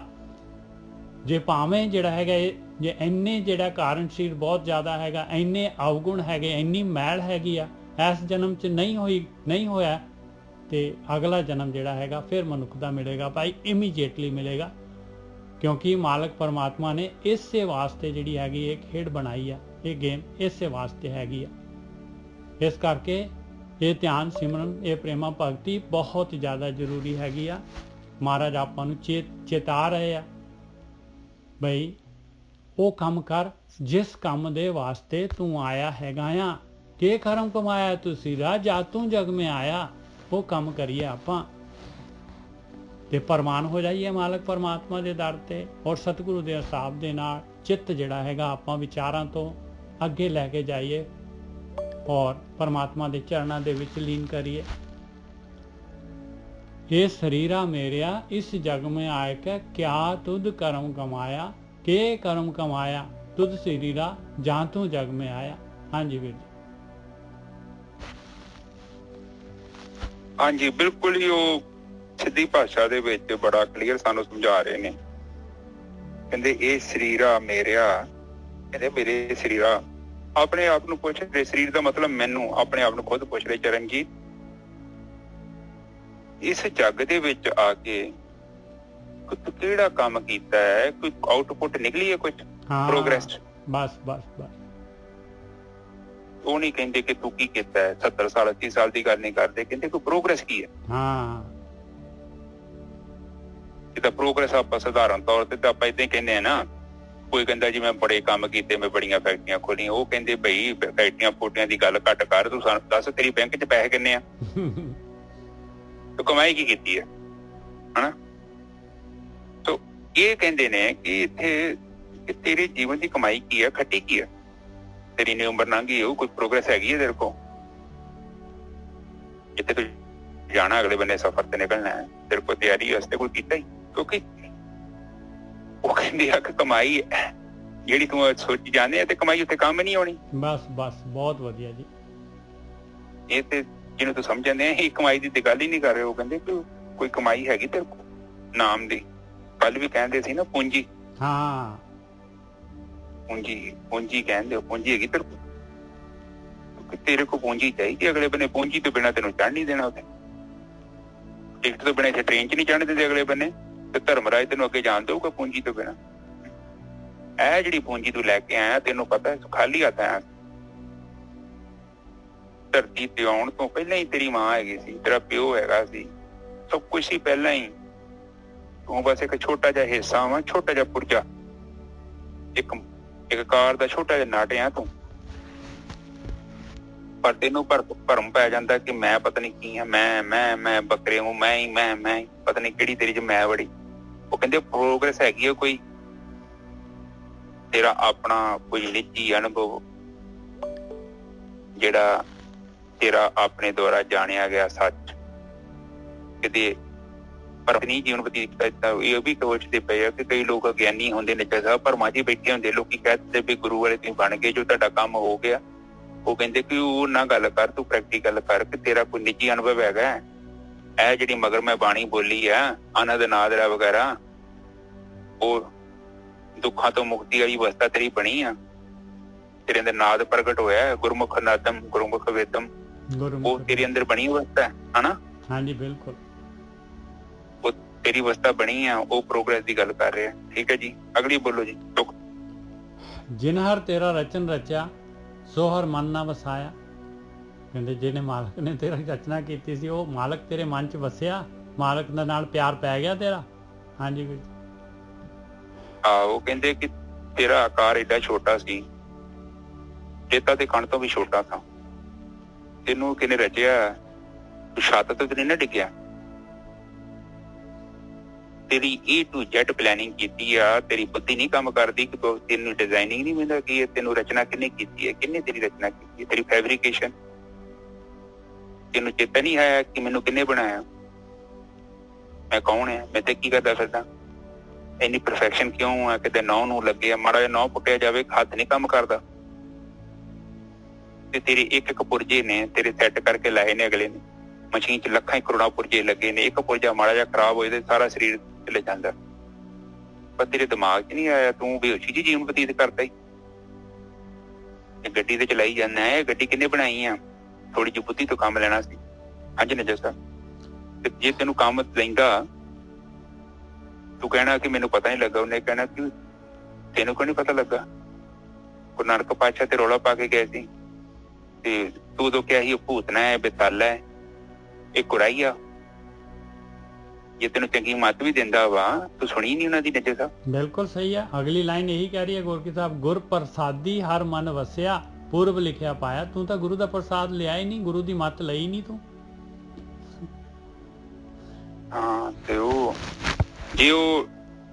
ਜੇ ਤੂੰ ਸੁਣੀ ਹੁੰਦੀ, ਉਹ ਗੁਰੂਕੁਲ ਚ ਗਿਆ ਹੁੰਦਾ, ਗੁਰਮੁਖਾਂ ਦਾ ਗੁਰੂਕੁਲ ਚ ਜਾਣਾ ਪੈਂਦਾ, ਤੇ ਉਹਨਾਂ ਕੀ ਕਰਨਾ ਸੀ ਕਿ ਤੇਰੇ ਨਾਲ ਜਿਹੜਾ ਸੰਸਕਾਰਾਂ ਦਾ ਜਿਹੜਾ ਜਾਲ ਸੀ ਉਹ ਵੱਢ ਕੇ ਜਿਹੜੀਆਂ ਜੜੀਆਂ ਬੂਟੀਆਂ ਤੇਰੇ ਚੁਗੀਆਂ ਸੀ, ਕਾਮ ਕ੍ਰੋਧ ਲੋਭ ਮੋਹ ਹੰਕਾਰ ਵਾਲੀਆਂ, ਈਰਖਾ ਵਾਲੀਆਂ, ਦਵੈਸ਼ ਵਾਲੀਆਂ, ਅਗਿਆਨ ਅਵਿਦਿਆ, ਉਹਨਾਂ ਪੁੱਟ ਦੇਣਾ ਸੀ ਤੇਰੇ ਨਾਲੋਂ। ਪਰ ਤੂੰ ਗਿਆ ਹੀ ਨਹੀਂ। ਜੇ ਤੂੰ ਜਾਂਦਾ ਤੇ ਤੇਰਾ ਮਸਲਾ ਹੱਲ ਹੋ ਜਾਣਾ ਸੀ, ਪਰ ਤੂੰ ਗਿਆ ਹੀ ਨਹੀਂ। ਤੂੰ ਤੇ ਆਪਣੀ ਮਨਮੱਤ ਦੀ ਕੀਤੀ, ਮਨਮੁਖਾਂ ਦਾ ਕੰਮ ਕੀਤਾ। ਉੱਥੇ ਗਿਆ ਜਿੱਥੇ ਮਨਮੁਖ ਬੈਠੇ। ਇਸੇ ਕਰਕੇ ਜਿਹੜੀਆਂ ਛੋਟੀਆਂ ਛੋਟੀਆਂ ਬੂਟੀਆਂ ਸੀ ਹੁਣ ਕਿੱਡੇ ਵੱਡਾ ਜੰਗਲ ਬਣ ਗਿਆ, ਉਹਦੇ ਚ ਤੂੰ ਬੈਠਾ। ਹਾਂਜੀ ਨਜਰ ਸਾਹਿਬ ਅੱਗੇ ਕਹਿੰਦੇ ਕਹੇ ਨਾਨਕ ਇਹ ਸਰੀਰ ਪ੍ਰਵਾਨ ਹੋਆ ਜਿਹਨੇ ਸਤਿਗੁਰ ਸਿਓ ਚਿੱਤ ਲਾਇਆ। ਜਿਹੜੇ ਗਏ ਆ, ਜਿਨ੍ਹਾਂ ਨੇ ਸੰਗਤ ਲਈ ਆ ਬ੍ਰਹਮ ਗਿਆਨੀਆਂ ਦੀ, ਕਹਿੰਦੇ ਉਹ ਤਾਂ ਪ੍ਰਵਾਨ ਹੋ ਗਏ, ਉਹ ਸਰੀਰ ਦੇ ਨਾਲ ਪ੍ਰੋਗਰੈਸ ਆ ਗਈ, ਫੜ ਲੱਗ ਗਿਆ ਉਹਨਾਂ ਨੂੰ, ਉਹ ਸਫਲ ਹੋ ਗਈ, ਉਹ ਤਾਂ ਬਾਹਰ ਹੋ ਗਏ ਖੇਡ ਤੋਂ, ਪ੍ਰਕਿਰਤੀ ਦੀ ਕੈਦ ਚੋਂ। ਕਹੇ ਨਾਨਕ ਇਹ ਸਰੀਰ ਪ੍ਰਵਾਨ ਹੋਆ ਜਿਹਨੇ ਸਤਿਗੁਰ ਸਿਓ ਚਿੱਤ ਲਾਇਆ। ਜਿਸਨੇ, ਜਿਨ੍ਹਾਂ ਦਾ ਵੀ, ਜਿਹਨੇ ਵੀ ਇਹ XYZ ਕਿਤੋਂ ਮਰਜੀ ਹੋਏ, ਜਿਹਨੇ ਵੀ ਧਿਆਨ ਸਿਮਰਨ ਕੀਤਾ, ਚਿੱਤ ਲਗਾਇਆ ਆਪਣੀ ਆਤਮਾ ਦੇ ਨਾਲ, ਤੇ ਉਹ ਪ੍ਰਵਾਨ ਹੋ ਗਿਆ ਭਾਈ। ਹਾਂਜੀ ਬਿਲਕੁਲ ਠੀਕ ਹੈ ਜੀ। ਇੱਥੇ ਲਾਸਟ ਤੇ ਫੇਰ ਗੱਲ ਕਰਦੇ ਨੇ, ਗੁਰੂਕੁਲ ਦੀ ਗੱਲ ਕਰਦੇ ਨੇ। ਕਹਿੰਦੇ ਗੁਰੂਕੁਲ ਚ ਗਏ ਨੇ ਜਿੱਥੇ ਰੱਬ ਦੀ ਭਗਤੀ ਕੀਤੀ, ਬੰਦਗੀ ਕੀਤੀ, ਜਿਹੜੀਆਂ ਬੂਟੀਆਂ ਜਿਹੜੀਆਂ ਸੰਸਕਾਰ ਹੀ ਨਸ਼ਟ ਕਰ ਲਈਆਂ, ਉਹ ਜਿਹੜੀਆਂ ਸਖੀਆਂ ਸੀ ਉਹਨਾਂ ਨੂੰ ਹਰੀ ਮੰਗਲ ਕੌਣ ਤੇ ਲਾ ਲਿਆ, ਉਹ ਪ੍ਰਵਾਨ ਹੋ ਜਾਣੇ। ਤੇ ਬਾਕੀ ਜਿਹੜੀਆਂ ਜਿਨ੍ਹਾਂ ਦੀਆਂ ਰਹਿ ਗਈਆਂ ਨੇ ਤੇ ਉਹ ਫਿਰ ਅੱਗੇ ਯਾਤਰਾ ਚੱਲ ਪੈਂਦੀ ਹੈ। ਯਾਤਰਾ ਤੇ ਰੁਕਦੀ ਨਹੀਂ, ਯਾਤਰਾ ਤੇ ਚੱਲਦੀ ਰਹਿਣੀ ਹੈ। ਸਾਡਾ ਜਿਹੜਾ ਜੀਵ ਹੈ ਨਾ, ਇਹ ਬੀ ਆ। ਇਹ ਵੀ ਤਦ ਤੱਕ ਇਹਨੇ ਜੰਮਦੇ ਰਹਿਣਾ, ਮਰਦੇ ਰਹਿਣਾ, ਜਦ ਤੱਕ ਇਹ ਗਤੀ ਕਰਦਾ। ਭਗਤੀ ਕੀ ਕਰਦੀ ਹੈ? ਸਾਡੇ ਅੰਦਰ ਇੱਕ ਬ੍ਰਹਮ ਅਗਨ ਹੈ, ਤੇ ਬ੍ਰਹਮ ਅਗਨ ਨਾਲ ਜਦੋਂ ਬ੍ਰਹਮ ਅਗਨ ਪ੍ਰਗਟ ਹੋ ਗਈ ਨਾ, ਤੁਹਾਨੂੰ ਝਟਕੇ ਵੱਜਣੀਆਂ। ਪਹਿਲਾਂ ਸਮਾਧੀ ਜਿੱਦਣ ਸ਼ੁਰੂ ਕਰਦੀ, ਆਗਾਜ਼ ਕਰਦੀ ਹੈ, ਫਿਰ ਉਹ ਤੋਂ ਪਹਿਲਾਂ ਨਾਦੀ ਸੰਖ ਸੁਣਦਾ, ਫਿਰ ਬ੍ਰਹਮਨਾਦ ਵੱਜਦਾ। ਬ੍ਰਹਮਨਾਦ ਬਹੁਤ ਉੱਚਾ ਵੱਜਦਾ, ਤੁਹਾਨੂੰ ਸੁਣੂਗਾ। ਉਹ ਨਾਦ ਨੇ ਕੀ ਕਰਨਾ ਹੈ ਕਿ ਫਿਰ ਨਾਦ ਜਦੋਂ ਵੱਜਣਾ ਉਹਨੇ ਸਾਰਾ ਪਰਮ, ਸਾਰੀ ਅਵਿਦਿਆ, ਜੋ ਗੰਦ ਮੰਦ ਹੈਗਾ, ਪੂਰਾ ਝਾੜੂ ਮਾਰ ਕੇ ਸਫਾਈ ਕਰਕੇ ਇੱਕਦਮ ਤਿਆਰੀ ਕਰ ਦੇਣੀ ਆ। ਜਦੋਂ ਤਿਆਰੀ ਹੋ ਗਈ ਤੇ ਫਿਰ ਪਰਮਾਤਮਾ ਆਉਂਦਾ ਉੱਥੇ ਨਜਰ ਸਾਹਿਬ, ਹੌਲੀ ਹੌਲੀ ਜਿੰਨੀ ਜਿੰਨੀ ਸਫਾਈ ਹੁੰਦੀ ਗਈ ਓਨਾ ਹੀ ਪਰਮਾਤਮਾ ਨੇ ਸਾਡੇ ਅੰਦਰ ਪ੍ਰਵੇਸ਼ ਕਰਦੇ ਜਾਣਾ ਹੌਲੀ ਹੌਲੀ। ਬੜਾ ਸਲੋ ਪ੍ਰੋਸੈਸ, ਜੇ ਤੁਹਾਨੂੰ ਪਤਾ ਹੀ ਨਹੀਂ ਲੱਗਣਾ ਤੁਸੀਂ ਬ੍ਰਹਮ ਕਦੋਂ ਹੋਗੇ ਜੋ, ਇੰਨਾ ਸਲੋ। ਹੁਣ ਤੁਸੀਂ ਕਹੋਗੇ ਏਦਾਂ ਕਿੱਦਾਂ ਹੁੰਦਾ, ਤੁਸੀਂ ਵੇਖੋ ਲਾਗੇ ਬਨੇ ਰੁੱਖ, ਉਹ ਰੁੱਖ ਨੂੰ ਵੇਖੋਗੇ 25-30 ਸਾਲ ਚ ਵੱਡਾ ਹੋ ਜਾਂਦਾ, ਪਤਾ ਨਹੀਂ ਲੱਗਦਾ ਕਿੱਦਾਂ ਵੱਡਾ ਹੁੰਦੇ ਆ, ਬਹੁਤ ਸਲੋ। ਤੁਹਾਡਾ ਸਰੀਰ ਵੇਖੋ ਹੁਣ, ਚਲੋ ਰੱਬ ਚਲੋ ਮੰਨ ਲਈ ਆਪਾਂ 70 ਸਾਲ 80 ਸਾਲ 90 ਸਾਲ ਦਾ ਬੰਦਾ ਹੋ ਕੇ ਮਰਦਾ, ਕਿੰਨੀ ਸਫਾਈ ਨਾਲ ਕਿੰਨਾ ਸਲੋ ਸਲੋ ਸਲੋ ਸਲੋ ਕੰਮ ਚੱਲਦਾ ਹੈ। ਔਰ ਇੱਕ ਸਮਾਂ ਆਉਂਦਾ ਹੈ ਜਿਹੜੀ ਕਿਰਿਆ ਸ਼ੁਰੂ ਹੋਈ ਉਹ ਖਤਮ ਹੋ ਜਾਂਦੀ। ਇਸੇ ਤਰ੍ਹਾਂ ਇਹ ਨਾਮ ਜਦੋਂ ਸਾਡੇ ਅੰਦਰ ਪ੍ਰਗਟ ਹੁੰਦਾ ਹੈ, ਅਸੀਂ ਬ੍ਰਹਮ ਕਦੋਂ ਹੋ ਜਾਂਦੇ ਸਾਨੂੰ ਵੀ ਨਹੀਂ ਪਤਾ ਲੱਗਦਾ। ਇਹ ਜਿਹੜੀ ਅਵਸਥਾ ਜਿਹੜੀ ਦੱਸਦੇ ਪਏ ਨਾ ਬਾਣੀ ਦੇ ਵਿੱਚ, ਸਾਰੀ ਤੇ ਆਖਰੀ ਅਵਸਥਾ ਦੱਸਦੇ ਪਏ। ਜਦੋਂ ਆਖਰੀ ਅਵਸਥਾ, ਜਦੋਂ ਰਾਮ ਕਬੀਰਾ ਏਕ ਪਏ ਕੋਈ ਨਾ ਸਕੇ ਪਛਾਣ, ਸੂਰਜਨ ਕਿਰਨ ਮਿਲੇ जल का जल हुआ राम, हाँ ज्योति ज्योत रली जल का जल हुआ राम, ਸੰਪੂਰਨ ਸੀ ਆਖਾ, संपूर्ण थी यार। ਸੰਪੂਰਨ ਸੀ ਆਖਾ। ਹਾਂ ਤੇ ਉਹ ਵੇਖ ਲਓ, ਕਹਿੰਦੇ ਸੂਰਜ ਦੇ ਵਿੱਚ ਕਿਰਨ ਮਿਲ ਗਈ ਹੈ, ਜਲ ਦੇ ਵਿੱਚ ਜਲ ਚ ਪ੍ਰਵੇਸ਼ ਕਰ ਗਿਆ। ਹੁਣ ਕਹਿੰਦੇ ਰਾਮ ਕਬੀਰਾ ਏਕ ਭਏ, ਮਤਲਬ ਕੋਈ ਨਾ ਸਕੇ ਪਛਾਣੀ, ਮਤਲਬ ਨਦੀ ਸਮੁੰਦਰ ਚ ਗਈ, ਹੁਣ ਨਦੀ ਕਿੱਥੇ ਰਹਿ ਗਈ? ਨਦੀ ਨਹੀਂ ਹੈਗੀ ਹੁਣ, ਜਦੋਂ ਸਮੁੰਦਰ ਚ ਵੜ ਗਈ ਫਿਰ ਉੱਤੇ ਪਛਾਣ ਹੀ ਨਹੀਂ ਹੈਗੀ। ਇਸ ਤਰ੍ਹਾਂ ਦੀ ਬਾਣੀ ਕਹਿੰਦੀ ਜਬ ਹਮ ਹੋਤੇ ਤਬ ਤੁਮ ਨਹੀਂ, ਜਬ ਤੁਮ ਹੋਤੇ ਤਬ ਹਮ ਨਹੀਂ। ਤੇ ਜਦੋਂ ਮੈਂ ਹੈ ਹੀ ਨਹੀਂ ਹੁਣ, ਔਰ ਮੈਂ ਜਿਹੜੀ ਆ ਉਹ ਨਾਦ ਨੇ ਖਤਮ ਕਰਨੀ ਆ, ਬ੍ਰਹਮ ਨਾਦ ਤੁਹਾਡੇ ਅੰਦਰ ਪ੍ਰਗਟ ਹੋਣਾ। ਬ੍ਰਹਮ ਨਾਦ ਇਹਦੇ ਨਾਲ ਹੀ ਵੱਜਦਾ, ਜਿਹੜਾ ਪਿੰਗਲਾ ਸੁੱਖਾਂ ਨਾੜੀਆਂ ਜਦੋਂ ਪ੍ਰਗਟ ਹੋਈਆਂ ਪ੍ਰਚੰਡ ਰੂਪ ਚ ਪ੍ਰਕਾਸ਼ ਤੋਂ ਉੱਪਰ ਜਾਣਾ, ਪਹਿਲਾਂ ਝਟਕੇ ਵੱਜਣੇ ਨੇ। ਪਹਿਲਾਂ ਤੁਹਾਡਾ ਸਭ ਤੋਂ ਥੱਲੜਾ ਮੂਲਾਧਾਰ ਚੱਕਰ, ਜਿਹਨੂੰ ਐਂਗਜ਼ਾਇਟੀ ਦੀ ਪ੍ਰੋਬਲਮ ਹੈ, ਡਿਪਰੈਸ਼ਨ ਦੀ ਪ੍ਰੋਬਲਮ ਹੈ, ਜਿਹੜਾ ਚਿੰਤਾ ਕਰੀ ਜਾਂਦਾ ਹੈ, ਐਵੇਂ ਸੋਚੀ ਜਾਂਦਾ ਹੈ, ਜਿਹੜਾ ਭੂਤਕਾਲ 'ਚ ਜੀਵਨ ਬਤੀਤ ਕਰਦਾ ਹੈ, ਬੀਤੇ ਸਮੇਂ 'ਚ ਬੈਠਾ ਹੈ, ਉੱਥੋਂ ਸੁਰਤੀ ਨੂੰ ਮੋੜ ਕੇ ਲੈ ਆਉਂਦੀ ਵਰਤਮਾਨ ਕਾਲ 'ਚ ਉਹੀ એનર્ਜੀ। ਔਰ ਇੱਕ ਸਮਾਂ ਆਉਂਦਾ ਨਾਭੀ ਚੱਕਰ ਐਕਟੀਵੇਟ ਹੋ ਜਾਂਦਾ, ਤੁਹਾਡੇ 'ਚ ਬਹੁਤ ਜ਼ਿਆਦਾ ਬਹਾਦਰੀ ਆਊਗੀ। ਫਿਰ ਤੁਹਾਨੂੰ ਕੁਛ ਛੇਤੀ ਕਰ ਨੱਪ ਨਹੀਂ ਸਕਦਾ, ਘਰ ਦੇ ਵਿੱਚ ਵੀ ਕੋਈ ਧੱਕਾ ਕਰਦਾ ਹੈ, ਮਜਬੂਰ ਕਰ ਰਿਹਾ ਤੁਹਾਨੂੰ, ਤੁਸੀਂ ਇਹਨੂੰ ਗੱਲ ਕਰੋਗੇ ਬਈ ਏਦਾਂ ਨਾ ਕਰੋ, ਇਹ ਸਹੀ ਨਹੀਂ ਹੈਗਾ। ਅੱਗੋਂ ਵਾਇਲੈਂਸ ਨਹੀਂ ਕਰੋਗੇ, ਤੁਸੀਂ ਆਪਣੇ ਰਾਈਟਸ ਜਾਣਨ ਲੱਗ ਪਓਗੇ, ਤੁਹਾਨੂੰ ਪਤਾ ਲੱਗ ਜਾਣਾ ਕਿ ਮੇਰੇ ਰਾਈਟਸ ਹੈਗੇ ਨੇ, ਇਹ ਬੰਦਾ ਧੱਕਾ ਕਰਨ ਦਿਆ, ਜ਼ੁਲਮ ਕਰ ਰਿਹਾ। ਤੁਸੀਂ ਬੋਲੋਗੇ, ਇਹਨੂੰ ਸਮਝਾਓਗੇ ਪਿਆਰ ਦੇ ਨਾਲ, ਉਹ ਤੁਹਾਡੀ ਗੱਲ ਤੇ ਅਸਰ ਵੀ ਕਰੂਗਾ। ਫਿਰ ਹਿਰਦੇ 'ਚ ਆਊਗਾ, ਹਿਰਦੇ ਦੇ ਵਿੱਚ ਬੜੀ ਪਾਵਰਫੁਲ ਸ਼ਕਤੀ ਹੈ। ਸਧਾਰਨ ਤੌਰ ਤੇ ਸਾਡੇ ਪਿਆਰ ਦੇ ਪਿੱਛੇ ਘਿਰਨਾ ਛੁਪੀ ਹੁੰਦੀ ਹੈ, ਅਸੀਂ ਨਫ਼ਰਤ ਤੇ ਸਾਡੀ ਹੁੰਦੀ। ਜਦੋਂ ਅਗਲਾ ਪਿਆਰ ਨਹੀਂ ਕਰਦਾ ਤੇ ਸਾਡਾ ਪਿਆਰ ਕਿੰਦਾ ਨਫ਼ਰਤ 'ਚ ਕਨਵਰਟ ਹੋ ਜਾਂਦਾ। ਫਿਰ ਇਹ ਜਿਹੜਾ ਪਿਆਰ ਪ੍ਰਗਟ ਹੋਊਗਾ, ਉਹਦੇ ਪਿੱਛੇ ਅਗਲਾ ਕਰੇ ਨਾ ਕਰੇ, ਪਰ ਤੁਹਾਨੂੰ ਕੋਈ ਫਰਕ ਨਹੀਂ ਪਊ। ਤੁਸੀਂ ਕਰਮ ਕੀਤਾ ਨਾਲ ਹੀ ਤੁਸੀਂ ਭੁੱਲ ਜਾਣਾ, ਤੁਸੀਂ ਦਾਨ ਕਰੋਗੇ ਨਾਲ ਹੀ ਭੁੱਲ ਜਾਓਗੇ, ਤੁਹਾਨੂੰ ਯਾਦ ਨਹੀਂ ਰਹੂਗਾ। ਪਰ ਆਮ ਜਿਹੜਾ ਬੰਦਾ ਦਾਨ ਕਰਦਾ ਨਾ, ਉਹ ਰੁੱਖ ਲਾਉਂਦਾ, ਉਹਨੂੰ ਪਤਾ ਕਿ ਉੱਥੇ ਰੁੱਖ ਤੋਂ ਮੈਨੂੰ ਫਲ ਆਉਣਾ ਹੈ। ਪਰ ਜਦੋਂ ਬੰਦੇ ਦੀ ਸੁਰਤੀ ਵਰਤਮਾਨ ਕਾਲ 'ਚ ਆ ਜਾਂਦੀ, ਉਹ ਕਰਮ ਕਰੂਗਾ, ਉਹਨੂੰ ਯਾਦ ਹੀ ਨਹੀਂ, ਉਹਨੂੰ ਪਤਾ ਹੀ ਨਹੀਂ ਮੈਂ ਪਿੱਛੇ ਕੀ ਕੀਤਾ। ਬਸ ਉਹ ਇਹ ਪਲ ਦੇ ਵਿੱਚ ਗੁਰੂ ਨਾਨਕ ਪਾਤਸ਼ਾਹ ਜਿਹੜੇ ਉੱਥੇ ਬੈਠੇ ਨੇ, ਕਹਿੰਦਾ ਹਮ ਆਦਮੀ ਹਾਂ ਇੱਕਦਮੀ, ਦਮ 'ਚ ਮੈਂ ਕੀ ਕਰ ਰਿਹਾ, ਇਹ ਬੜਾ ਇੰਪੋਰਟੈਂਟ ਹੈ। ਪਿੱਛੇ ਕੀ ਹੋਇਆ ਉਹ ਇੰਪੋਰਟੈਂਟ ਨਹੀਂ ਹੈ ਚਰਨਜੀਤ, ਅੱਗੇ ਕੀ ਹੋਣਾ ਉਹ ਵੀ ਇੰਪੋਰਟੈਂਟ ਨਹੀਂ ਹੈ। ਨਿੱਜਰ ਸਾਹਿਬ ਇੰਪੋਰਟੈਂਟ ਤੇ ਅੱਗੇ ਆਪਣੇ ਹਾਂ ਆਪਾਂ ਹੁਣ ਕੀ ਕਰ ਰਹੇ ਹਾਂ। ਔਰ ਤੁਸੀਂ ਉਸ ਦਮ ਨੂੰ ਸਾਂਭ ਰਹੇ, ਜਵਾਰੀ ਕਥਾ ਸੁਣ ਰਹੇ, ਇਹ ਵੀ ਤੇ ਦਮ ਹੀ ਸਾਂਭਣ ਵਾਲੀ ਗੱਲ ਹੈ। ਇਹ ਜਿਹੜਾ ਗਿਆਨ ਤੁਹਾਡੇ ਅੰਦਰ ਵੜ ਗਿਆ ਨੇ, ਅਸਰ ਕਰਨਾ ਹੀ ਕਰਨਾ, ਇਹਦੇ ਪਾਵਰਫੁਲ ਗਿਆਨ ਹੈ। ਔਰ ਜਦੋਂ ਵੀ ਸੱਚ ਦਾ ਗਿਆਨ ਆਉਂਦਾ ਬੰਦੇ ਦੇ ਅੰਦਰ ਨਿਰਮਲ ਤਾਰਾ, ਇਹਨੇ ਹੌਲੀ ਹੌਲੀ ਕੱਟ ਕੇ, ਜਿੱਦਾਂ ਡਾਇਮੰਡ ਜਿਹੜਾ ਹੁੰਦਾ ਨਾ ਨਿਕਲਦਾ ਪਹਾੜਾਂ ਦੇ ਵਿੱਚੋਂ, ਕੱਚ ਜਿਹਾ ਹੀ ਹੁੰਦਾ ਵਾ, ਪਰ ਜਦੋਂ ਵਰਕਸ਼ਾਪ 'ਚ ਜਾਂਦਾ ਹੈ, ਗੁਰਕੁਲ ਵਿੱਚ ਜਾਂਦਾ ਹੈ, ਫਿਰ ਉਹ ਡਾਇਮੰਡ ਕੱਟ ਲੱਗਦੇ ਨੇ। ਜੈਸਾ ਉਹਨੂੰ ਵੇਖੋ ਨਾ, ਬਿਲਕੁਲ ਠੀਕ ਹੈ ਜੀ। ਹੈਲੋ, ਹਾਂਜੀ ਹਾਂਜੀ। ਇਸੇ ਤਰ੍ਹਾਂ ਜਿਹੜਾ ਜਦੋਂ ਸਾਡਾ ਜਿਹੜਾ ਸਰੀਰ ਕਬੂਲ ਉਦੋਂ ਹੀ ਹੋਣਾ ਵਾ ਜਦੋਂ ਡਾਇਮੰਡ ਕੱਟ ਲੱਗ ਗਏ। ਕਹਿੰਦੇ ਨੇ ਕਹੇ ਨਾਨਕ ਇਹੋ ਸਰੀਰ ਪ੍ਰਵਾਨ ਹੋਇਆ ਜਿਨ ਸਤਿਗੁਰ ਚਿੱਤ ਲਾਇਆ। ਉਹ ਚਿੱਤ ਲੱਗ ਜਾਂਦਾ, ਫਿਰ ਪ੍ਰਮਾਤਮਾ ਦੇ ਨਾਲ ਫਿਰ ਪ੍ਰਵਾਨ ਹੋ ਜਾਂਦਾ ਹੈ। ਉਹ ਡਾਇਮੰਡ ਕੱਟ ਲੱਗੇ ਹੁੰਦੇ ਆ, ਉਹ ਜੜੀਆਂ ਬੂਟੀਆਂ ਕਾਮ ਕ੍ਰੋਧ ਲੋਭ ਮੋਹ ਹੰਕਾਰ ਦੀਆਂ ਜਿਹੜੀਆਂ ਉੱਗੀਆਂ ਹੁੰਦੀਆਂ ਵਾ, ਉਹ ਫਿਰ ਸੰਗਤ ਵਿੱਚ ਰਹਿ ਕੇ ਭਗਤੀ ਕਰਨ 'ਚ ਨਸ਼ਟ ਹੋ ਜਾਂਦੀਆਂ। ਫਿਰ ਸਾਫ਼ ਸੁਥਰਾ ਬੰਦਾ ਜੀਵ ਬਣ ਜਾਂਦਾ, ਪਵਿੱਤਰ ਹੋ ਜਾਂਦਾ, ਨਿਰਮਲ ਹੋ ਜਾਂਦਾ ਬੰਦਾ। ਫਿਰ ਆਪ ਵੀ ਤਰਦਾ, ਆਪਣੀ ਕੁੱਲ ਨੂੰ ਉਤਾਰ ਦਿੰਦਾ। ਉਹ ਬਿਲਕੁਲ ਹੀ ਉਹਦਾ ਅਸਰ, ਉਹ ਸੁਗੰਧ ਆ, ਉਹ ਗੁਲਾਬ ਦੀ ਸੁਗੰਧ ਇੱਕ ਬੰਦੇ ਵਾਸਤੇ ਥੋੜੀ ਹੈਗੀ, ਉਹ ਜਿਹੜਾ ਵੀ ਉੱਤੇ ਲੱਗ ਜਾਊ ਉਹਨੂੰ ਵੀ ਆਉਣੀ। ਤੇ ਤੁਹਾਡੀ ਭਾਸ਼ਾ 'ਚ ਵਜਨ ਆਊਗਾ, ਤੁਸੀਂ ਬੋਲੋਗੇ, ਤੁਹਾਡੀ ਗੱਲ ਮੰਨੂਗਾ ਅਗਲਾ, ਸਮਝ ਲੈਣਾ ਕਿ ਤੁਹਾਡੀ ਉન્નਤੀ ਹੋ ਰਹੀ। ਉਹ ਭਾਸ਼ਾ 'ਚ ਬਹੁਤ ਦਮ ਆ ਜਾਂਦਾ ਬੰਦੇ ਤੇ। ਠੀਕ ਹੈ ਜੀ ਸਾਹਿਬ, ਅੱਜ ਦੀ ਵਿਚਾਰ। ਹਾਂਜੀ ਵੀਰ ਜੀ, ਹੁਣ ਇਹ ਨਾ ਐਕਚੁਅਲੀ ਕੀ ਹੈ ਕਿ ਕਿਉਂ ਜਿਹੜੀ ਹੈਗੀ ਆਖਰੀ ਅਵਸਥਾ ਦੀ ਗੱਲ ਹੋ ਰਹੀ, ਕਿਉਂਕਿ ਹੁਣ ਇਹ ਜਿਹੜੇ ਆਨੰਦ ਸਾਹਿਬ ਹੈਗਾ, ਇਹ ਜਿਹੜੀ ਹੈਗੀ ਧਿਆਨ ਸਿਮਰਨ ਅੰਦਰ ਵਾਲੀ ਯਾਤਰਾ ਜਿਹੜੀ ਹੈਗੀ, ਉਹਦੇ ਬਾਰੇ ਮਹਾਰਾਜ ਨੇ ਸਾਰਾ ਇਹ ਆਨੰਦ ਸਾਹਿਬ ਯਾਤਰਾ ਦੇ ਬਾਰੇ ਜਿਹੜੀ ਹੈਗੀ ਗਿਆਨ ਦਿੱਤਾ ਹੈ ਆਪਾਂ ਨੂੰ। ਔਰ ਇਹ ਹੁਣ ਯਾਤਰਾ ਜਿਹੜੀ ਹੈਗੀ 35 ਅੰਗ ਹੋ ਗਏ, 36ਵੇਂ ਤੇ ਆ ਗਈ, 40 ਅੰਕ ਹੈਗੇ ਇਹਦੇ। ਤੇ ਇਹ ਹੁਣ ਆਖਰੀ ਤਿਆਰ ਹੈ, ਹੁਣ ਮਾਲਕ ਨੇ ਤਾਂ ਪ੍ਰਗਟ ਹੋਣਾ ਹੀ ਹੋਣਾ ਜੀ। ਹਾਂਜੀ ਬਿਲਕੁਲ ਠੀਕ ਹੈ ਜੀ, ਬਿਲਕੁਲ ਠੀਕ ਹੈ ਜੀ। ਠੀਕ ਹੈ ਨਿਸ਼ਚਿਤ ਸਾਹਿਬ, ਅੱਜ ਦੀ ਸਮਾਪਤੀ ਕਰ ਦਈਏ ਇੱਥੇ? ਹਾਂਜੀ ਵੀਰ ਜੀ ਬਿਲਕੁਲ, ਬਹੁਤ ਵਧੀਆ। ਹਾਂ ਸੰਗਤ ਜੀ, ਆਪ ਜੀ ਦਾ ਸਾਰਿਆਂ ਦਾ ਬਹੁਤ ਧੰਨਵਾਦ। ਤੁਸੀਂ ਸੰਗਤ ਕਰਨ ਆਏ, ਜੋ ਪ੍ਰਮਾਤਮਾ ਤੁਹਾਡੇ ਤੇ ਮਿਹਰ ਕਰੇ, ਤੁਹਾਡੇ ਝੋਲੀ 'ਚ ਨਾਮਦਾਨ ਬਖਸ਼ੇ ਮੇਰੇ ਮਾਤਾ।